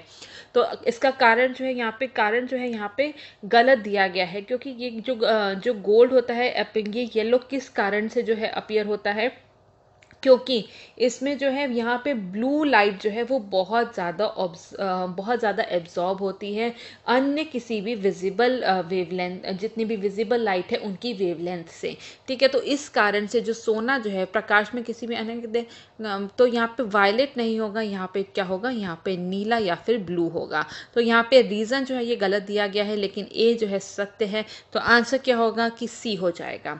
65th सरयू नदी जो अयोध्या के तट पर स्थित है किस नदी की सहायक नदी है, तो ये किसकी है, ये घाघरा की सहायक नदी है। आंसर क्या हो जाएगा, बी हो जाएगा। 66 मछलियों को ऊपर और नीचे की ओर तैरने में मदद करने वाले पंख कौन से होते हैं, तो ये कौन से पंख हैं, ये जो हैं ये हैं पेक्टोरल फिन्स के मदद से मछलियां जो हैं वो ऊपर और नीचे तैरती हैं। पेक्टोरल फिन्स मतलब कि B is the right answer. तो यहाँ पे अगर हम देखें तो जितनी भी मछलियाँ होती हैं या फिशेस होती हैं वो अपनी जो टेल फिन है, जो उनके जो पीछे टेल होती है उसके जो फिन होते हैं उससे तैरती हैं, लेकिन जो यहाँ पे जो और जो टेल की जो मसल्स होती हैं वो उनको साइड बाय साइड, ठीक है, साइड बाय साइड तैरने में मदद करती हैं। लेकिन अगर उनके जो है अप एंड डाउन अगर उनको ऊपर नीचे अगर स्विम करना है तो उसके लिए वो जो अपने पेक्टोरल फिन्स का जो है इस्तेमाल करती हैं। और अगर उन्हें लेफ्ट या फिर राइट मुड़ना होता है तो वो अपनी पेल्विक फिन्स का इस्तेमाल करती हैं, ठीक है। तो यहाँ पे इसका आंसर क्या हो जाएगा, आंसर हो जाएगा बी पेक्टोरल पंख। 67 क्वेश्चन जहाँ पे दो लिस्ट दी गई है, नेशनल पार्क्स हैं, स्टेट हैं, और हमें इसको जो है मैच करना है। तो कालेसर नेशनल पार्क कहाँ पर है, ये कहाँ पे है, ये हरियाणा में है, ठीक है। इसके बाद मौलिंग नेशनल पार्क कहाँ पे है, ये है अरुणाचल प्रदेश में। बेतला नेशनल पार्क झारखंड में है और मुरलेन नेशनल पार्क कहाँ पे है, मिजोरम में है। आंसर हो गया हमारा C 2 3 4 and 1। 68 क्वेश्चन निम्नलिखित में से कौन सा विकल्प सही ढंग से मेल खाता है, तो पहला क्या है, फ्रिंज रीफ, ठीक है। फ्रिंज रीफ जो है ये मुन्नार की खाड़ी में जो भी कोरल्स पाए जाते हैं वो एक फ्रिंज रीफ के रूप में पाए जाते हैं। तो ये पेयर जो है बिल्कुल सही है। एटॉल रीफ जो है गल्फ ऑफ कच्छ में, ठीक है, तो ये यहाँ पर ये चीज़ गलत दी गई है। और प्लेटफॉर्म रीफ जो है ये लक्षद्वीप में, ये भी यहाँ पर गलत दिया गया है। आंसर हमारा हो जाएगा सी। केवल फर्स्ट पेयर जो है यहाँ पर सही दिया गया है, ठीक है। तो जो कोरल रीफ्स होते हैं उनका जो बायोमास होता है वो बहुत ज़्यादा होता है। तो जितने भी कोरल रीफ्स की अगर हम बात करें, कोरल रीफ्स जो हैं एक second, coral I don't know क्या हो रहा है, कोरल रीफ्स जो इतने भी हैं, ठीक है, कोरल रीफ जो भी होते हैं वो जो हैं उनमें बायोमास और बायोडाइवर्सिटी बहुत ही ज़्यादा रिच होती है। और फ्रिंजिंग रीफ्स जो है ये अंडमान निकोबार आइलैंड और गल्फ ऑफ मन्नार दोनों जगह पाए जाते हैं, ठीक है। इसके साथ ही अंडमान एंड निकोबार आइलैंड में भी फ्रिंजिंग रीफ्स का ही एग्जाम्पल हमें देखने को मिलता है। प्लेटफॉर्म रीफ कहाँ पे मिलती है? प्लेटफॉर्म रीफ जो है ये गल्फ ऑफ कच्छ में मिलती है। और अटोल रीफ का एग्जाम्पल जो है हमें लक्षद्वीप में देखने को मिलता है। और अगर इसके बाद हम बात करें कि national coral reef research centre India में कहाँ पर है, तो वो है port Blair, Andaman and Nicobar islands में। 69 क्वेश्चन, निम्नलिखित कथनों पर विचार करना है और हमें देखना है कि कौन से स्टेटमेंट यहाँ पर सही दिए गए हैं। तो पहला क्या है कि करेवा बेल्ट ग्रेट हिमालयन रेंज और पीर पंजाल के बीच स्थित है। ये एकदम सही स्टेटमेंट है। करेवा स्तनधारियों के जीवाश्मों से मुक्त होते हैं, ठीक है। फॉसिल्स, इसमें करेवा जो है इसमें यहाँ पे फॉसिल्स पाए जाते हैं, तो ये स्टेटमेंट यहाँ पर गलत है। आंसर क्या हो जाएगा? ए हो जाएगा। जैसा कि हम करेवा बेल्ट के बारे में जानते हैं, करेवा बेल्ट कहाँ पर पाई जाती है? करेवा जो है ये किस लिए फेमस है? ये केसर की खेती के लिए, सैफरन की खेती के लिए बहुत ज़्यादा फेमस है। और ये जो है ये कहाँ पे पाए जाते हैं? ये पाए जाते हैं कश्मीर में। और कश्मीर कहाँ स्थित है? कश्मीर जो है ग्रेट हिमालयन रेंज और पीर पंजाल के बीच में ही स्थित है। तो इस तरीके से हम देखेंगे तो हमें पता चल जाएगा कि करेवा जो है वो कहाँ पे स्थित है। तो फर्स्ट स्टेटमेंट ठीक है। और यहाँ पे लेकिन फॉसिल्स जो हैं वो पाए जाते हैं, तो आंसर क्या होगा? आंसर हो जाएगा हमारा ए, ठीक है। जो ग्रेटर हिमालय और पीर पंजाल रेंज के बीच में है करेवास की जो पूरी बेल्ट है। और ये जो करेवास होते हैं, यहाँ पे सिल्ट होता है, क्ले होता है, बोल्डर्स होता है, ग्रेवल्स होता है, इन सब से मिल के ही जो है करेवा जो है एक तरह का हम सॉइल कह सकते हैं, ठीक है। और जो कि एग्रीकल्चर के लिए और सैफरन के लिए बहुत ही ज़्यादा फ़ायदेमंद होता है, बेनिफिशियल होता है, उपयुक्त होता है। और यहाँ पे जो है मैमल्स के फॉसिल्स जो हैं ये पाए जाते हैं। 70th क्वेश्चन, बहुक्षेत्रीय तकनीकी और आर्थिक सहयोग के लिए स्थापित किए गए बे ऑफ बंगाल इनिशिएटिव के निम्नलिखित में से कौन से देश सदस्य हैं? ठीक है, bay of Bengal initiative for multi sectoral technical and economic corporation के हमें देखना है कि कॉरपोरेशन के देखना है कि कौन कौन से जो हैं यहाँ इसके जो है मेंबर्स हैं। तो इसके मेंबर्स कौन कौन से हैं? यहाँ पे अगर हम इसके मेंबर्स देखें तो बांग्लादेश भी इसका मेंबर है, इंडिया इसका मेंबर है, ठीक है। इसके बाद हम देखें तो यहाँ पर नेपाल भी इसका मेंबर है और थाईलैंड इसका मेंबर है। तो आंसर क्या हो जाएगा? बी हो जाएगा। 1, 2, 3 एंड 6। अगर हम बिम्स्टेक के मेंबर की बात करें तो उसमें कौन कौन आता है? India, Thailand, Myanmar, Nepal, Bangladesh, Sri Lanka and Bhutan.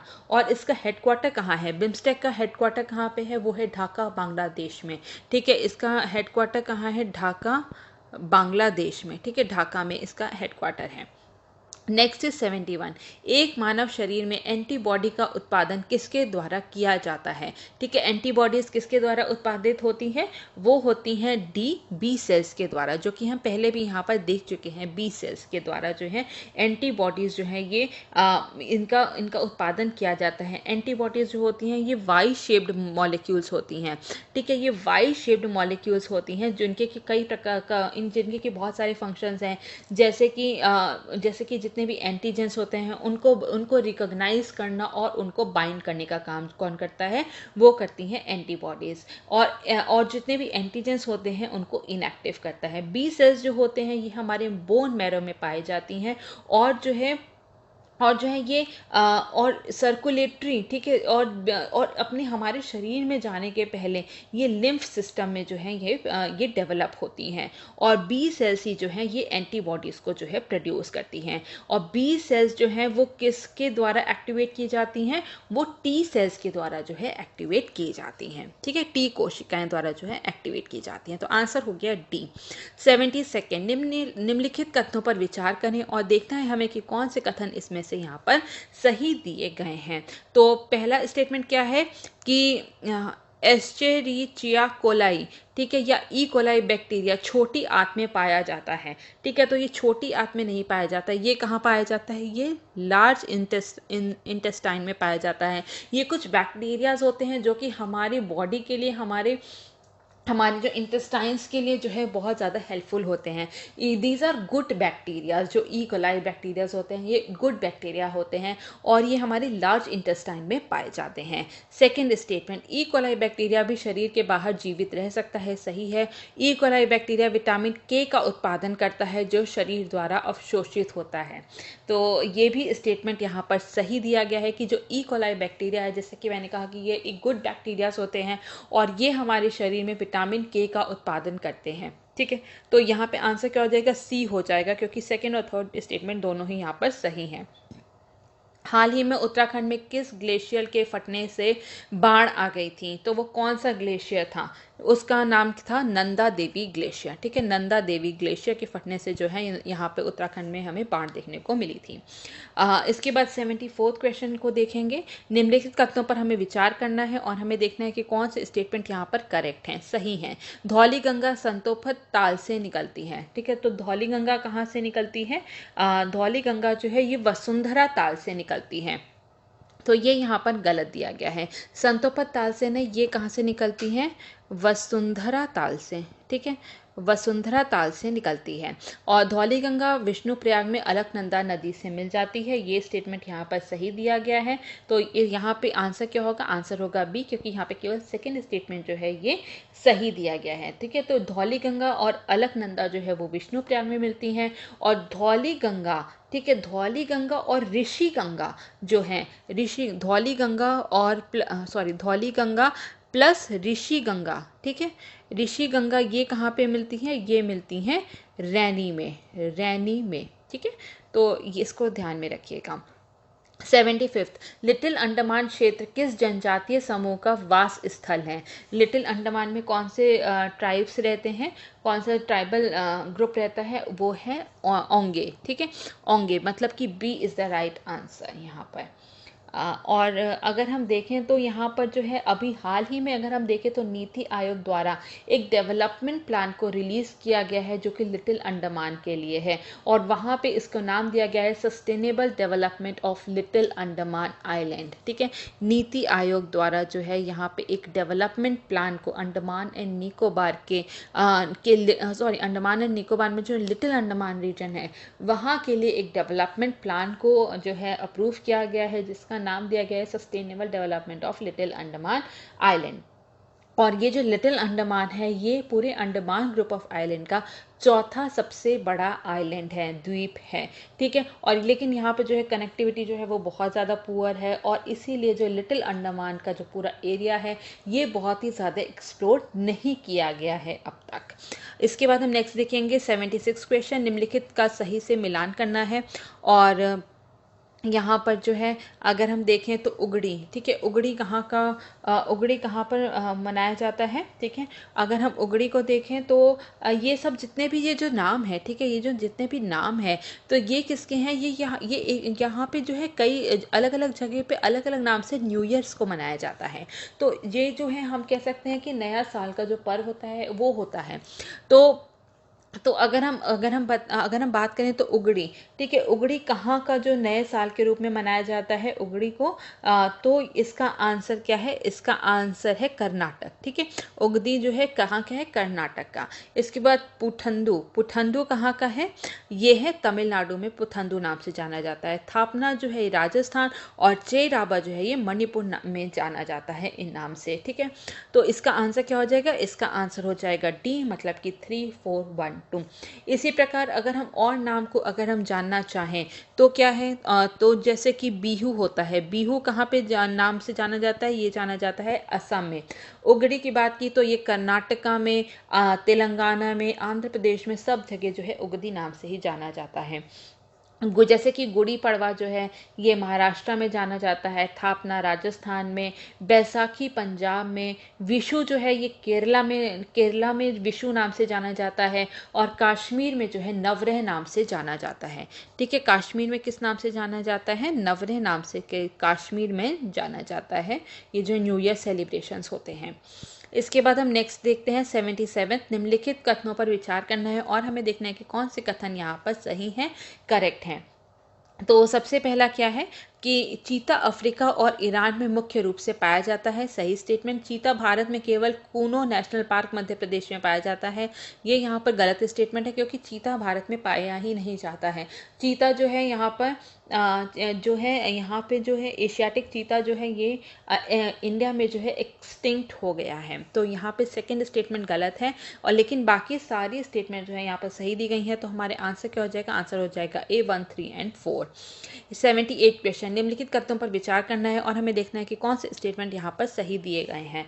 तो इसमें क्या है? पहला क्या है? Lala Lajpat Rai All India Trade Union Congress के पहले अध्यक्ष थे। सही statement. All India Trade Union Congress ने भारतीय राष्ट्रीय कांग्रेस द्वारा अपनाए जाने से पहले स्वराज का संकल्प अपनाया था। ये भी सही स्टेटमेंट है। आंसर हो जाएगा C। 79। निम्नलिखित कथनों पर विचार करना है और हमें देखना है कि कौन से कथन यहाँ पर सही दिए गए हैं। तो सबसे पहला क्या है? स्वदेश बांधव समिति की स्थापना अश्विनी दत्त ने की थी। ये सही स्टेटमेंट है। अनुशीलन समिति की कलकत्ता शाखा का नेतृत्व पुलिन दास ने किया था। तो ये यहाँ पे गलत स्टेटमेंट है। आंसर हो गया हमारा A, क्योंकि यहाँ पे केवल फर्स्ट स्टेटमेंट जो है यहाँ पर सही दिया गया है। ठीक है, तो यहाँ पे जो है बहुत सारे वॉलंटियर्स हैं, उन्होंने जो है मिलके जो है स्वदेशी मूवमेंट की स्थापना की थी। और इसमें जो है सबसे बड़ी जो समिति थी वो कौन सी थी? वो थी स्वदेश बांधव समिति। ठीक है, स्वदेश बांधव समिति जो कि अश्विनी दत्त द्वारा जो है इसको स्थापित की गई थी। अनुशीलन सोसाइटी जो है इसकी 2 ब्रांचेस थी। अनुशीलन समिति की बात करें तो इसकी 2 ब्रांचेस थी। एक थी डेक्कन ब्रांच, ठीक है, एक थी डेक्कन ब्रांच, और दूसरी थी इसकी डेक्कन ब्रांच, और दूसरी थी कोलकाता ब्रांच। ठीक है, दूसरी थी कोलकाता ब्रांच। तो जो डेक्कन ब्रांच थी, डेक्कन ब्रांच की अध्यक्षता किसने की थी? वो की थी पुलिन दास ने। ठीक है, तो डेक्कन ब्रांच की जो अध्यक्षता थी वो पुलिन दास ने की थी, और कलकत्ता ब्रांच जो है वो वीरेंद्र घोष और जतिन दास द्वारा जो है उसकी अध्यक्षता की गई थी। 80th question. निम्नलिखित पर विचार करना है और हमें देखना है कि उपरोक्त में से कौन कौन से स्वदेशी आंदोलन के प्रभाव थे। ठीक है, तो कौन कौन से प्रभाव थे? पहला क्या है? विदेशी वस्तुओं का बहिष्कार किया गया था। सही है। राष्ट्रीय शिक्षा का उदय हुआ था। ये भी सही है। हिंदू मुस्लिम एकता थी। ये जो है ये स्वदेशी मूवमेंट का जो है यहाँ पे हमें एक प्रभाव या फिर इफेक्ट देखने को नहीं मिलता है। और फोर्थ जो है राष्ट्रवादी कला और साहित्य का उद्भव हुआ था। ये भी सही है। तो आंसर क्या हो जाएगा? 1, 2 एंड 4, मतलब कि C जो है यहाँ पे सही है। ठीक है, इसी के बाद जो है अगर हम देखें तो स्वदेशी मूवमेंट के बाद ही जो है मुस्लिम लीग की स्थापना हुई थी। तो यहाँ पे हम ये नहीं कह सकते कि हिंदू मुस्लिम एकता को इसने एकता जो है इसका एक इफेक्ट के रूप में देखा गया था। इसके बाद हम देखेंगे 81st क्वेश्चन। यहाँ पे हमें नेत्रदान के बारे में निम्नलिखित कथनों पर विचार करना है और हमें देखना है कि यहाँ पे कौन कौन से कथन जो है वो सही दिए गए हैं।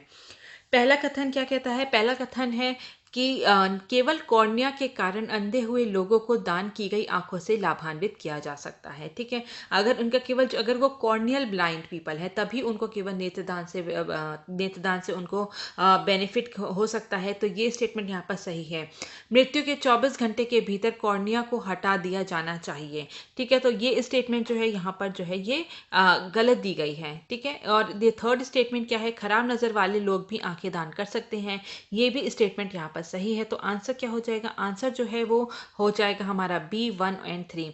ठीक है, अगर मृत्यु हुई है तो मृत्यु के 6 से 8 घंटे के बीच में ही, ठीक है, 6 से 8 घंटे के बीच में ही जो है यहाँ पर जो है मैक्सिमम जो है 6 से 8 घंटे के बीच में जो है कॉर्निया को जो है रिमूव कर लेना चाहिए। और प्रेफरेबली तो होता है कि विदिन मतलब कि मृत्यु के 1 घंटे बाद ही 1 आवर के अंदर ही जो है कॉर्निया को रिमूव कर देना चाहिए।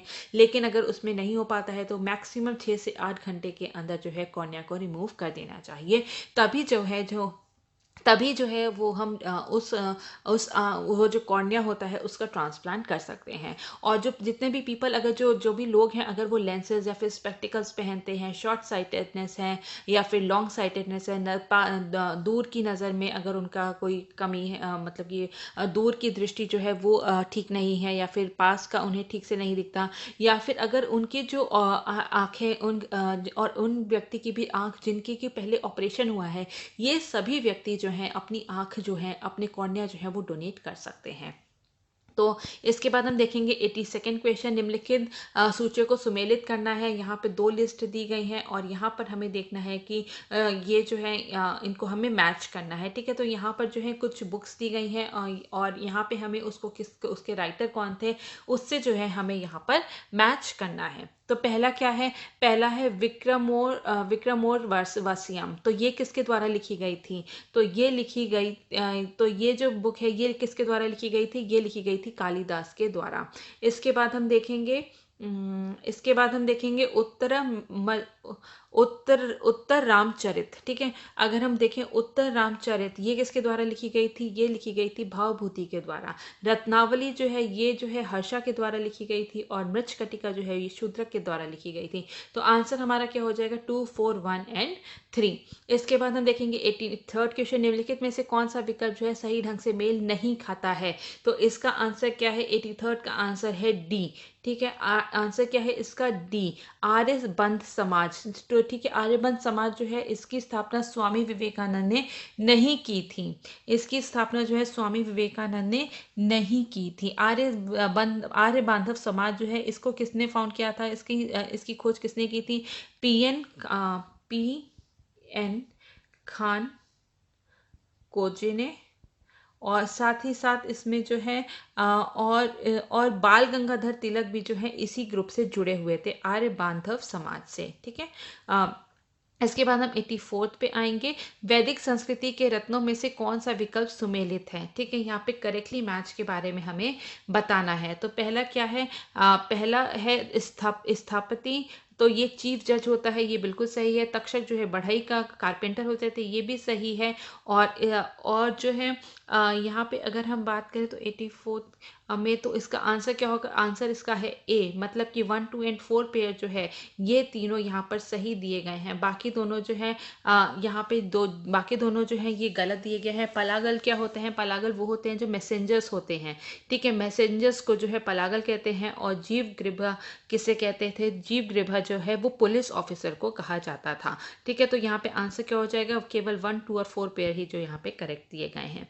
2 सूची दी गई है यहाँ पर जो है, अब हमें इसका जो है यहाँ पे करेक्टली जो है हमें इसको मैच करना है। तो पहला जो है यहाँ पे बताया गया है कि जो आर्यंस कहाँ से आए थे। ठीक है, उसकी अलग अलग थ्योरी है। तो कौन सी थ्योरी किसके द्वारा प्रतिपादित की गई थी उसको हमें यहाँ पे मैच करना है। तो ठीक है, कुछ लोगों ने कहा था कि ये जो आर्यंस थे ये आर्कटिक रीजन से आए थे।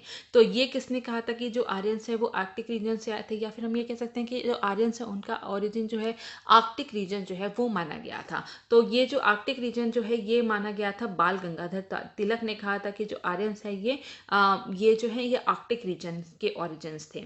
इसके बाद तिब्बत रीजन से माना गया था, ये दयानंद सरस्वती जी ने माना था कि ये तिब्बत रीजन से के ओरिजिन्स है। और ये मैक्स म्यूलर की अगर हम बात करें तो उन्होंने माना था कि ये सेंट्रल एशिया के ओरिजिन्स हैं। और रोड्स ने माना था कि इनका ओरिजिन स्थान कौन सा है, ये बैक्टीरिया है। तो हमारा आंसर क्या हो जाएगा, हमारा आंसर हो जाएगा C, 3, 4, 1 एंड 2।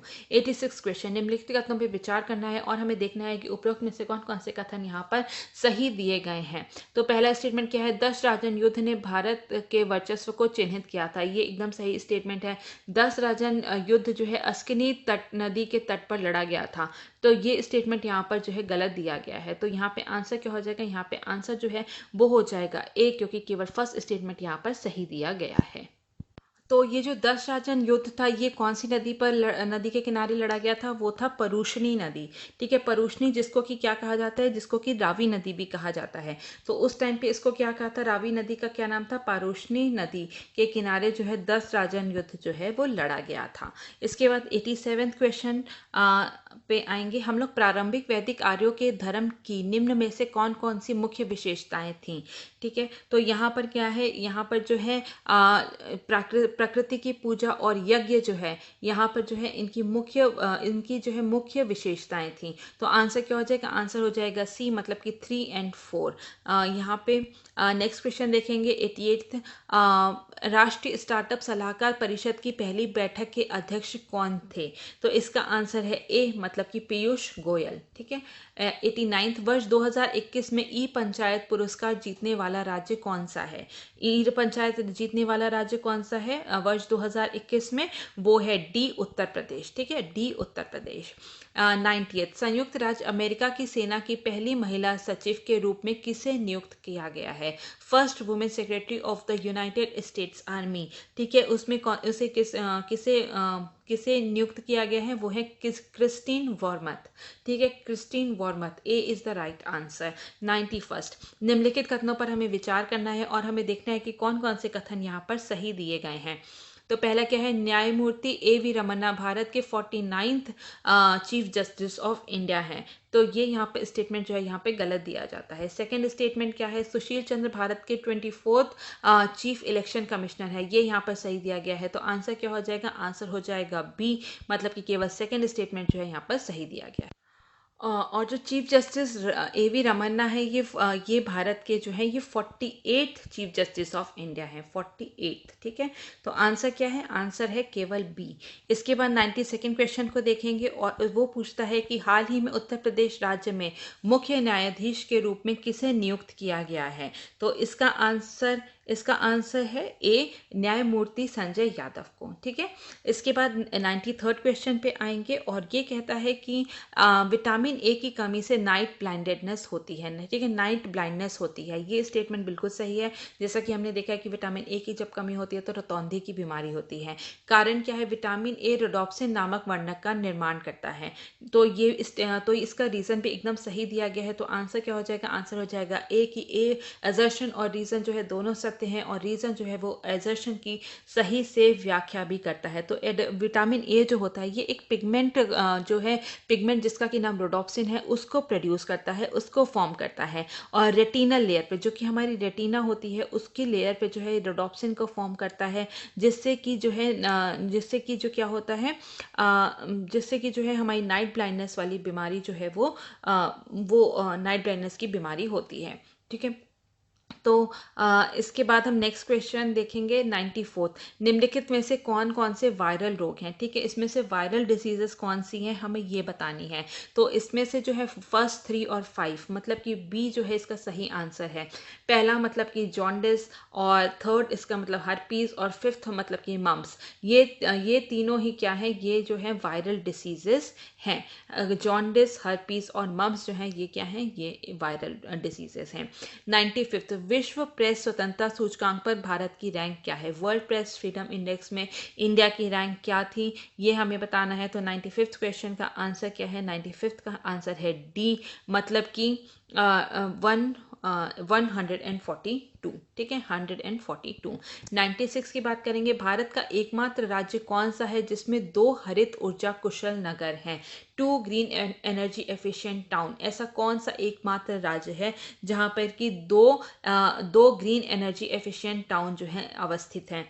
तो ये कौन सा है? ये जो है यहाँ पे बिहार में जो है, यहाँ भी इसका आंसर क्या है? सी जो है बिहार है। बिहार में बोध गया और राजगीर दोनों ही ग्रीन एफिशिएंट टाउन्स हैं। और बिहार ऐसा पहला राज्य है जिसमें कि 2 ग्रीन एफिशिएंट टाउन है। 97, 2023 पुरुषों की मुक्केबाजी विश्व चैंपियनशिप कहाँ पर आयोजित की जाएगी? तो ये इसका आंसर क्या है? इसका आंसर है सी, उज्बेकिस्तान में। 98 क्वेश्चन को देखेंगे और वो पूछता है कि भारत में निम्नलिखित में से कौन सा रेलवे जोन पहली बार पूरी तरह से विद्युतीकृत रेलवे जोन बन गया है? पूरी तरीके से इलेक्ट्रीफाइड कौन सा रेलवे जोन है? तो इसका आंसर है ए, मतलब कि वेस्ट सेंट्रल रेलवे। ठीक है, वेस्ट सेंट्रल रेलवे जो है पूरी तरीके से उसको इलेक्ट्रिफिकेशन हो गया है। 99 क्वेश्चन, निम्नलिखित में से कौन सी जोड़ी सही ढंग से मेल नहीं खाती है? ठीक है, सही ढंग से मेल नहीं खाती है। आंसर क्या है? राम बारात। राम बारात कहाँ पर जो है, राम बारात फेस्टिवल जो है कहाँ पर आयोजित किया जाता है? ये अयोध्या में नहीं, इसका आयोजन जो है आगरा में किया जाता है। इसके बाद हम 100 क्वेश्चन देखेंगे। 100, इसमें 2 सूची दी गई हैं जिसको कि हमें यहाँ पे मैच करना है। तो सबसे पहला क्या है? बाबतपुर। बाबतपुर कहाँ का एयरपोर्ट है? वो है बाबतपुर जो है वो वाराणसी का है। ठीक है, बाबतपुर कहाँ का है? वो वाराणसी का है। तो ए का क्या हो जाएगा? 4 हो जाएगा। इसके बाद हम देखेंगे नेक्स्ट क्या है? नेक्स्ट है खेरिया। खेरिया कहाँ का है? वो गौतम बुद्ध नगर का है।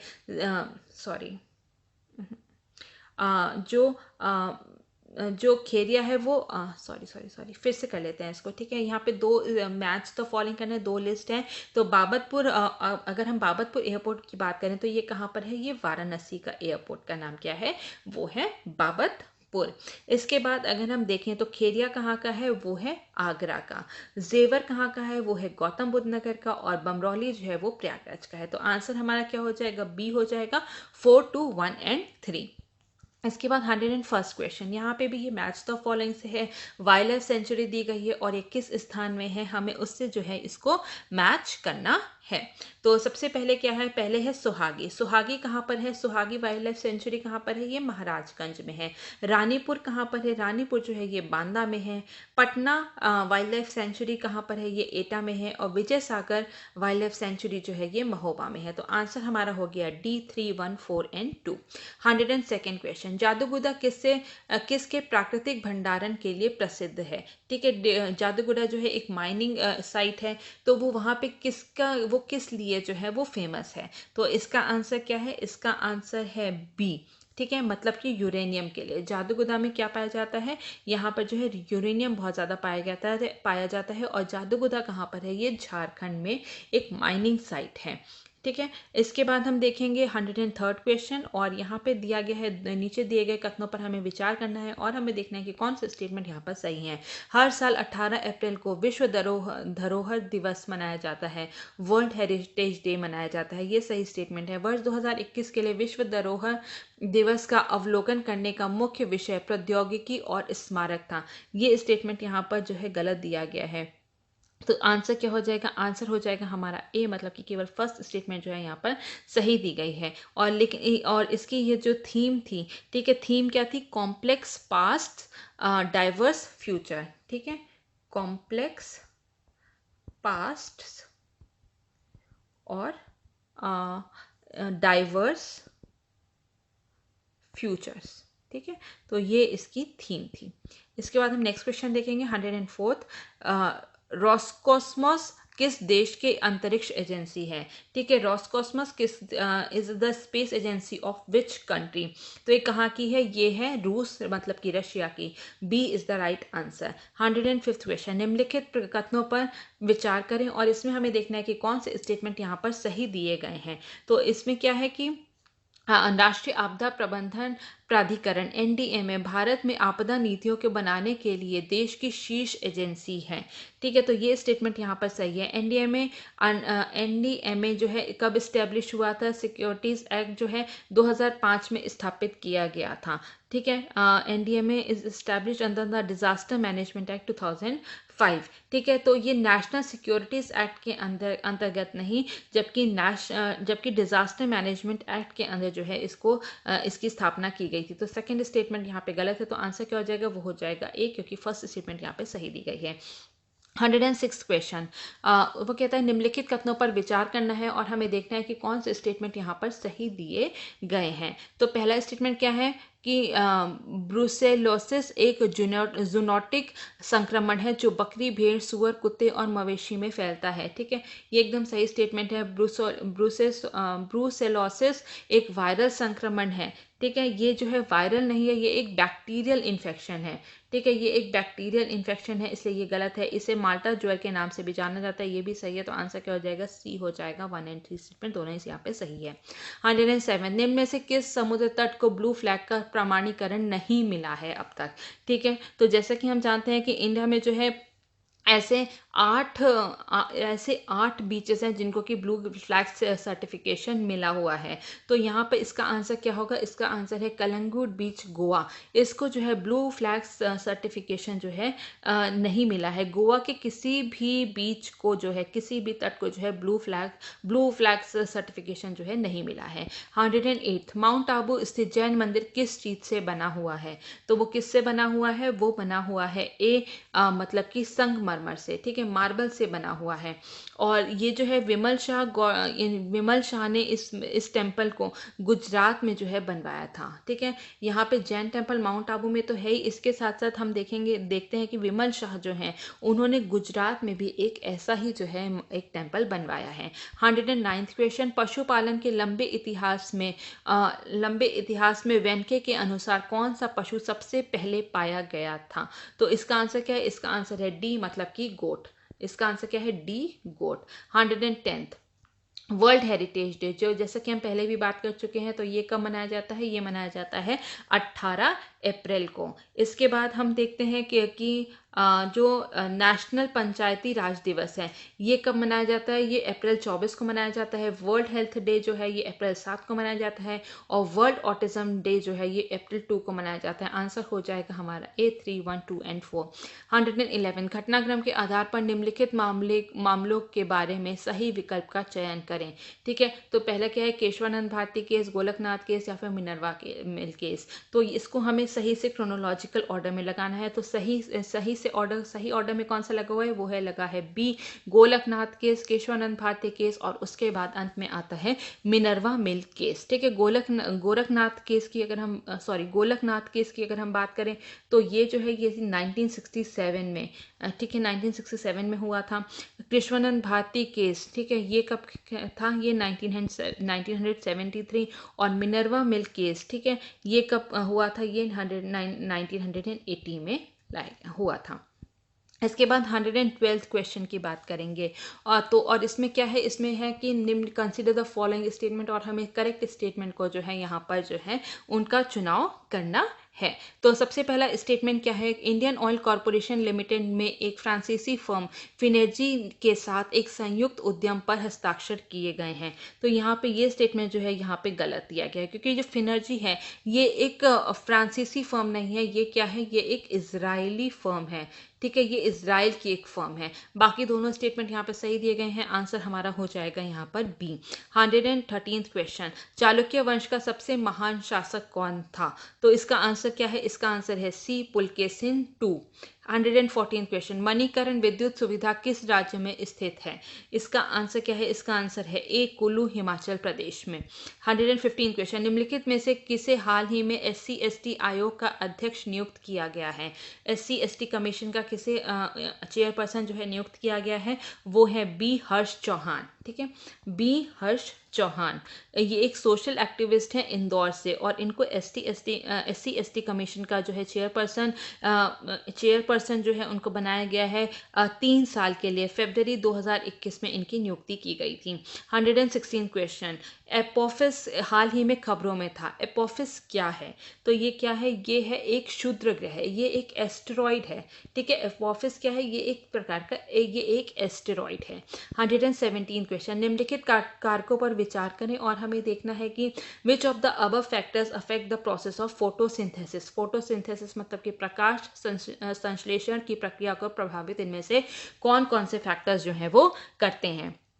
तो इसमें से जितने भी फैक्टर्स दिए गए हैं, तापमान है, टेम्परेचर है, कार्बन डाइऑक्साइड का कंसंट्रेशन है, लीव्स का क्या साइज है, वाटर कितनी अवेलेबल है, लीव्स की एज क्या है, ये जितने भी कारक हैं ये सभी फोटोसिंथेसिस के प्रोसेस को अफेक्ट करते हैं। तो हमारा आंसर क्या हो जाएगा? आंसर हो जाएगा डी, मतलब कि all of the above.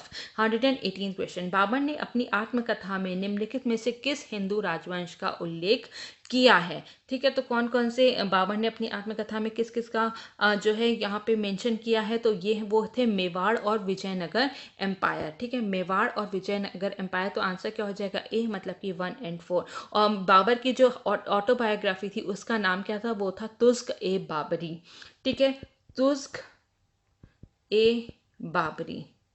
BABRI, ठीक है। 119 क्वेश्चन, भारतीय शास्त्रीय संगीत के ख्याल शैली के प्रसिद्ध गायक राजन मिश्रा का हाल ही में निधन हो गया है। वे निम्नलिखित में से किस घराने से संबंधित थे? तो वे किससे संबंधित थे? वो बनारस घराने से संबंधित थे। ए इज द राइट आंसर। 128, ठीक है, एलिफेंट रिजर्व दिया गया है और वहाँ स्टेट दिया गया है, तो हमें यहाँ पे इन दोनों को ही यहाँ पे हमें मैच करना है। तो सबसे पहला क्या है? सबसे पहले है सोनितपुर, ये कहाँ पर है? ये है असम में। लेमरू जो एलिफेंट रिजर्व है ये कहाँ पर है? ये कहाँ पर है, एक सेकेंड, ये जो है ये है छत्तीसगढ़ में, ठीक है, ये छत्तीसगढ़ में है। इसके बाद दांदेली अगर हम देखें तो ये कहाँ पे है, कर्नाटक में है। और इंटांकी एलिफेंट रिजर्व कहाँ पे है, वो नागालैंड में है। तो हमारा आंसर क्या होगा, हमारा आंसर हो जाएगा सी, ठीक है। 2, 4, 3 एंड 1। 121 मेजर ध्यानचंद विजय पथ योजना के तहत उत्तर प्रदेश राज्य के कितने अंतर्राष्ट्रीय खिलाड़ियों के घरों को सड़क से जोड़ा जाएगा। तो इसका आंसर क्या है 121 का, मतलब कि ए 19, ठीक है। 19 स्पोर्ट पर्सन को जो है यहाँ पे उनके घरों को सड़क से जोड़े जाने की इसमें बात कही गई है। और इस 122nd क्वेश्चन, हाल ही में उत्तर प्रदेश राज्य के किस क्रिकेट खिलाड़ी ने जम्मू कश्मीर में क्रिकेट एकेडमी की स्थापना की है। तो इसका आंसर क्या है, ए सुरेश रैना। 123rd बाल श्रमिक योजना के बारे में निम्नलिखित कथनों पर विचार करें और हमें देखना है कि इसमें से कौन कौन से कथन जो हैं यहाँ पर सही हैं। तो पहला स्टेटमेंट क्या है, पहला स्टेटमेंट है हमारा, सरकार लड़कियों को 1200 रुपये और लड़कों को 1000 रुपये प्रदान करेगी इसके अंतर्गत। ये स्टेटमेंट सही है। ये योजना केवल SC ST समुदाय के बच्चों के लिए है, नहीं, ये सभी कम्युनिटी के बच्चों के लिए है, ठीक है। इसमें कोई भी भेदभाव नहीं है, ये सभी कम्युनिटी के बच्चों के लिए जो है इसे लागू किया गया है। 8वीं 9वीं और 10वीं कक्षा में छात्र के लिए 6000 रुपये की अतिरिक्त वित्तीय सहायता भी दी जाएगी। ये भी सही स्टेटमेंट है। आंसर क्या हो जाएगा, आंसर क्या होगा, आंसर होगा बी, मतलब कि 1 एंड 3rd स्टेटमेंट जो है यहाँ पर सही दिया गया है। इसके बाद हम 124th क्वेश्चन को देखेंगे और वो कहता है कि निम्नलिखित कथनों पर विचार करना है और हमें देखना है कि कौन कौन से कथन जो है यहाँ पे सही दिए गए हैं। उत्तर प्रदेश का पहला गिद्ध संरक्षण और प्रजनन केंद्र गोरखपुर में स्थापित किया जाएगा, ये सही है। पशुओं में दर्द निवारक के रूप में डाइक्लोफिनैक के उपयोग में के कारण भारत में गिद्ध लुप्त प्राय हो गए हैं, ये भी सही स्टेटमेंट है। आंसर क्या होगा, सी होगा। 125th क्वेश्चन, उत्तर प्रदेश के किस उत्पाद को वर्ष 2020 में भौगोलिक संकेतक मिला है, ठीक है। ज्योग्राफिकल इंडिकेशन टैग कौन से प्रोडक्ट को यहाँ लखनऊ से मिला है। तो इसका आंसर है सी, गोरखपुर टेराकोटा को, ठीक है, सी गोरखपुर टेराकोटा। इसके बाद 126 क्वेश्चन, भारत में पाई जाने वाली नस्ल खारई कैमल के बारे में क्या अनोखी बात है, ठीक है। तो यहाँ पे कौन कौन सी जो सही कथन है उसको हमें यहाँ पर उनका चुनाव करना है। तो वे केवल गुजरात के भुज क्षेत्र में पाए जाते हैं, सही है। वे तैर सकते हैं, ये भी सही है। They can swim. उनका प्राथमिक भोजन मैंग्रोव है, ये भी सही है। तो आंसर क्या है, आंसर है डी 1, 2 एंड 3, हाँ तीनों ही सही है। 127th क्वेश्चन, ठीक है, RT-PCR टेस्ट के बारे में है जो कि कोविड के लिए किया जा रहा है। RT-PCR टेस्ट उससे रिलेटेड ये है, ठीक है। नीचे दिए गए कथनों पर विचार करना है और हमें देखना है कि कौन कौन से स्टेटमेंट यहाँ पर करेक्ट है, सही है। तो सबसे पहला स्टेटमेंट क्या है, RT-PCR परीक्षणों में RNA को मरीज के स्वाब से प्राप्त किया जाता है और इसे बाद में एम्प्लीफिकेशन नामक प्रक्रिया के माध्यम से DNA में परिवर्तित कर दिया जाता है, ठीक है। तो ये स्टेटमेंट यहाँ पर सही है। RT-PCR परीक्षणों में CT का मूल्य उच्च रिजोल्यूशन कंप्यूटेड टोमोग्राफी इमेजिंग द्वारा प्रदान किए गए CT स्कोर के समान होता है। तो ये स्टेटमेंट जो है यहाँ पर ये जो है गलत दिया गया है। तो आंसर क्या हो जाएगा, आंसर हो जाएगा हमारा ए, मतलब कि केवल फर्स्ट स्टेटमेंट जो है यहाँ पर सही दी गई है। तो जो RT-PCR CT होता है, ठीक है, यहाँ पे दो की बात की गई है। एक RT-PCR CT की बात की गई है।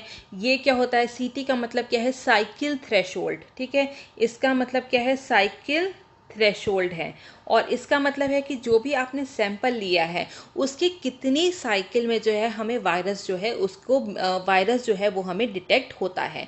गिवन सैंपल में कितनी साइकिल के बाद वायरस डिटेक्ट होता है वो उसको कहते हैं RT-PCR CT। इसके बाद एक होता है HRCT, ठीक है। HRCT क्या है, HRCT क्या नापता है, वो नापता है कि हमारे लंग्स कितने ज़्यादा अफेक्टेड हैं, ठीक है। तो ये दोनों ही जो है अलग अलग चीज़ों के जो है अलग अलग चीज़ों को मापता है। तो आंसर क्या हो जाएगा, आंसर हो जाएगा ए, मतलब कि केवल 1। 128th क्वेश्चन की बात करेंगे अब हम। तो यदि भारत के राष्ट्रपति कुछ परिस्थितियों में अपने कर्तव्यों का निर्वहन करने में असमर्थ हैं और उनकी अनुपस्थिति में देश के उपराष्ट्रपति और भारत के मुख्य न्यायाधीश भी उपलब्ध नहीं है, तो राष्ट्रपति पद की जिम्मेदारी का दायित्व कौन संभालेगा। तो इसका आंसर क्या है, इसका आंसर है सी, मतलब कि सीनियर मोस्ट जज of the supreme court of India, ठीक है। है, तो इसका आंसर क्या हो जाएगा, सी हो जाएगा। 129, गृह मंत्रालय की एक रिपोर्ट के अनुसार उत्तर प्रदेश राज्य का सर्वश्रेष्ठ पुलिस थाना कौन सा है? इसका आंसर है बी, कांठ थाना मुरादाबाद। ठीक है, कांठ पुलिस स्टेशन मुरादाबाद। 130, उत्तर प्रदेश में पहला गौ अभ्यारण्य किस शहर में स्थापित किया जाएगा? तो इसका आंसर है डी, मतलब कि मिर्जापुर में। ठीक है, मिर्जापुर में पहला जो है काउ सेंचुरी जो है स्थापित की जाएगी।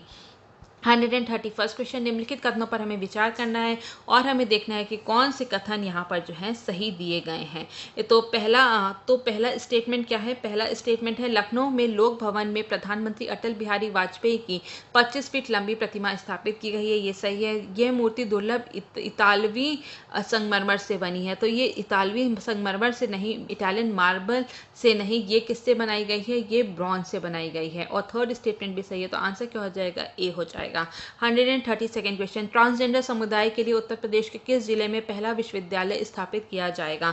तो इसका आंसर है सी, मतलब कि कुशीनगर में। ठीक है, सी कुशीनगर में स्थापित किया जाएगा। 133 क्वेश्चन, उत्तर प्रदेश के किस जिले को हनी किसान उत्पादन संगठन परियोजना के तहत शामिल किया गया है? इसका आंसर है बी। ठीक है, बी मतलब कि मथुरा। ठीक है, इसमें जो है यहाँ पे जो है 5 डिस्ट्रिक्ट को इंक्लूड करने की इसमें बात की गई है। वो 5 डिस्ट्रिक्ट कौन से हैं? मतलब कि एफपीओ, हनी एफपीओ में 5 डिस्ट्रिक्ट की बात को इंक्लूड करने की बात की गई है, जिसमें कौन सा है? जिसमें है सुंदरबंस जो कि वेस्ट बंगाल में है। इसके बाद है मथुरा, मथुरा जो कि कहाँ पे है? वो यूपी में है। इसके बाद है ईस्ट चंपारण, ईस्ट चंपारण कहाँ पे है? वो है बिहार में। इसके बाद नेक्स्ट अगर हम फोर्थ की बात करें तो वो कौन सा है? वो है मोरैना। मोरैना कहाँ पे है? मोरैना जो है वो मध्य प्रदेश में है। और इसके बाद एक है भरतपुर, भरतपुर कहाँ पे है? भरतपुर जो है राजस्थान में। तो इसमें 5 डिस्ट्रिक्ट को इंक्लूड करने की बात कही गई है। 134 क्वेश्चन, भारत में शत्रुंजय पहाड़ी क्षेत्र के बारे में निम्नलिखित कथनों पर हमें विचार करना है। और यहाँ पे जो है इसमें कहा गया है उपरोक्त क्षेत्र एशियाई शेरों और चीता का निवास स्थान है। ठीक है, तो ये स्टेटमेंट जो है यहाँ पर गलत दिया गया है। सेकंड स्टेटमेंट क्या है? इस पहाड़ी पर निर्मित पालीताना मंदिर जैन समुदाय के लिए एक पवित्र स्थल है। ये सही है, तो आंसर क्या हो जाएगा? बी हो जाएगा, क्योंकि यहाँ पे जो है चीता, ठीक है, चीता तो इंडिया में पाए नहीं जाते, चीता इंडिया से एक्सटिंक्ट हो गए हैं। तो फर्स्ट स्टेटमेंट जो है यहाँ पे गलत हो जाती है। 135 क्वेश्चन, निम्नलिखित कथनों पर विचार करना है और हमें देखना है कि कौन से कथन जो है यहाँ पर सही दिए गए हैं।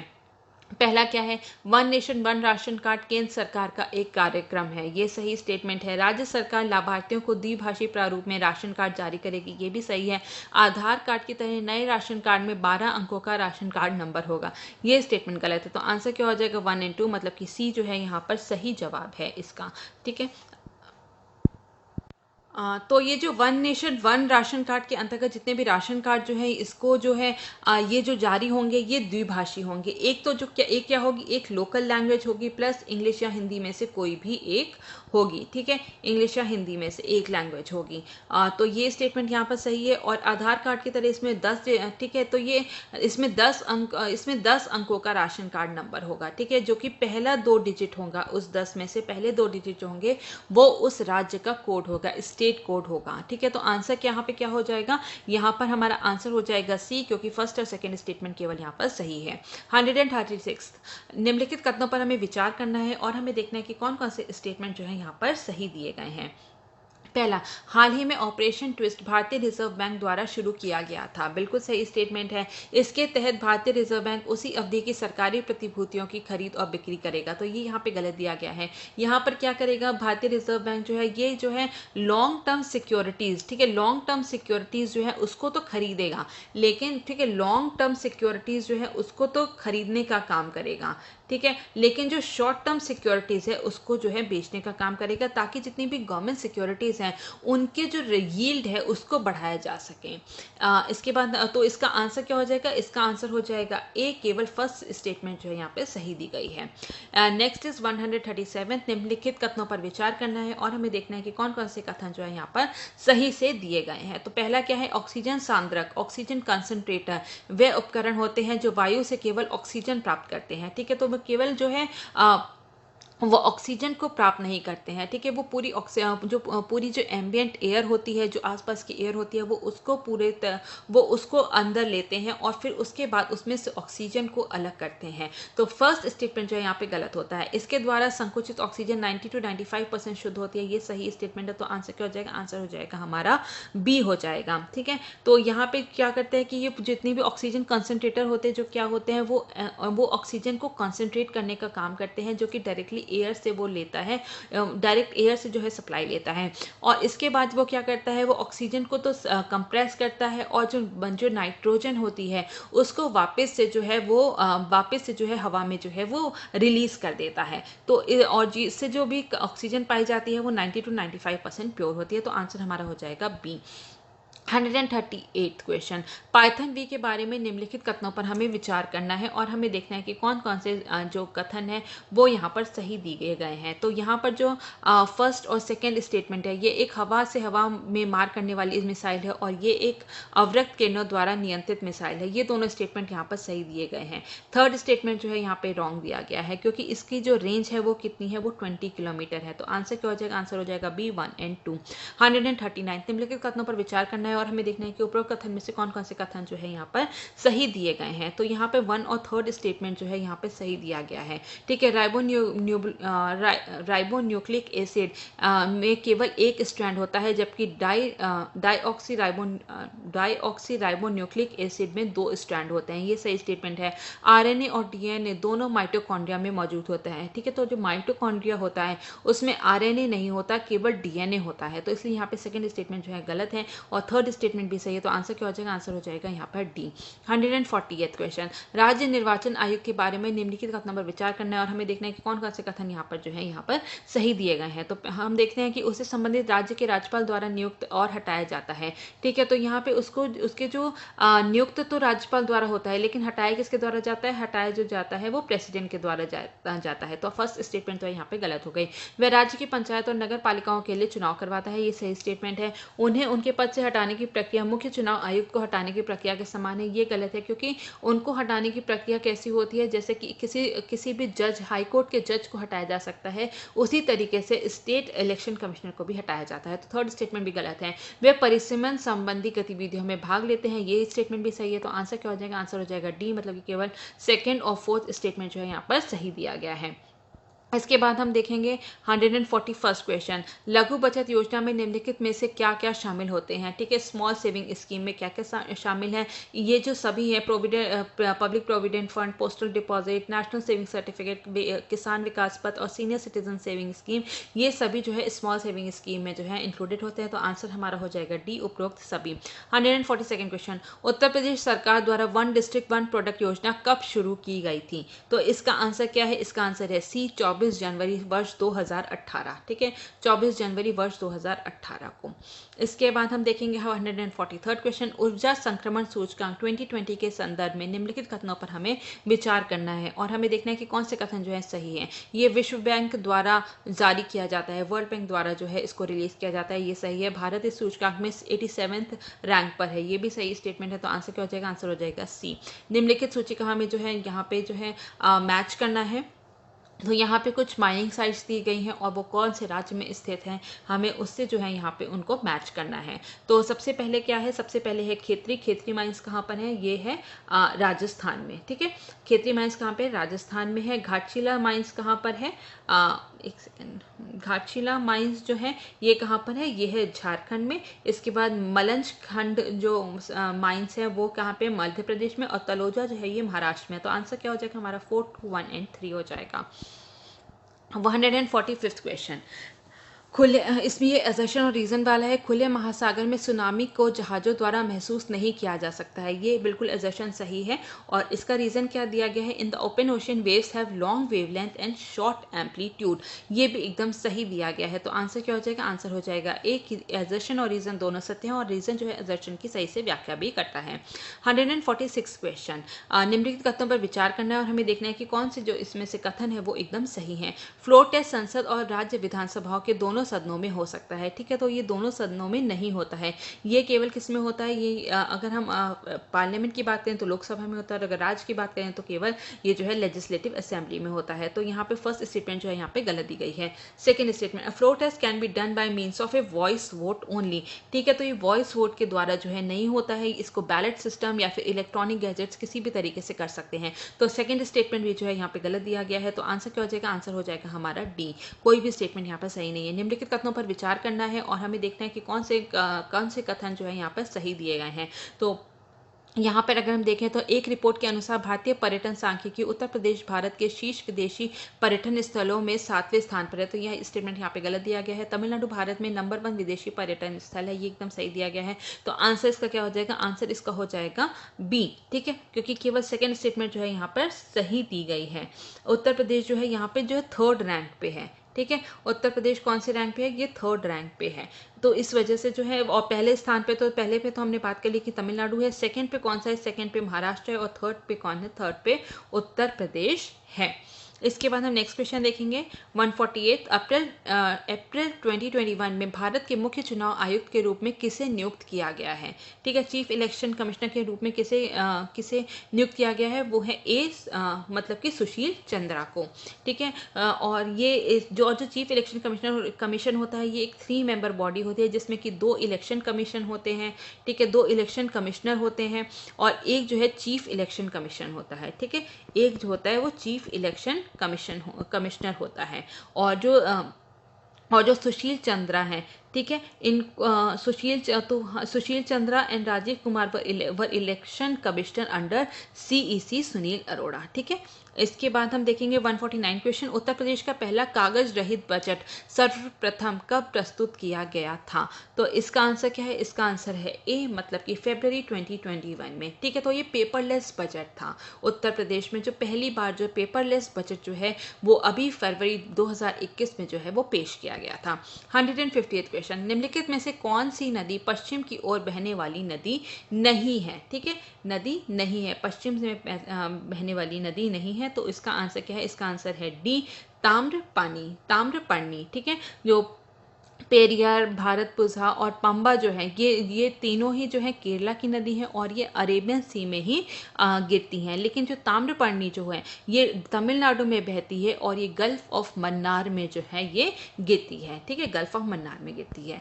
तो ये हमने यहाँ पे सारे क्वेश्चंस को डिस्कस कर लिया है। So that is all for now, thank you so very much.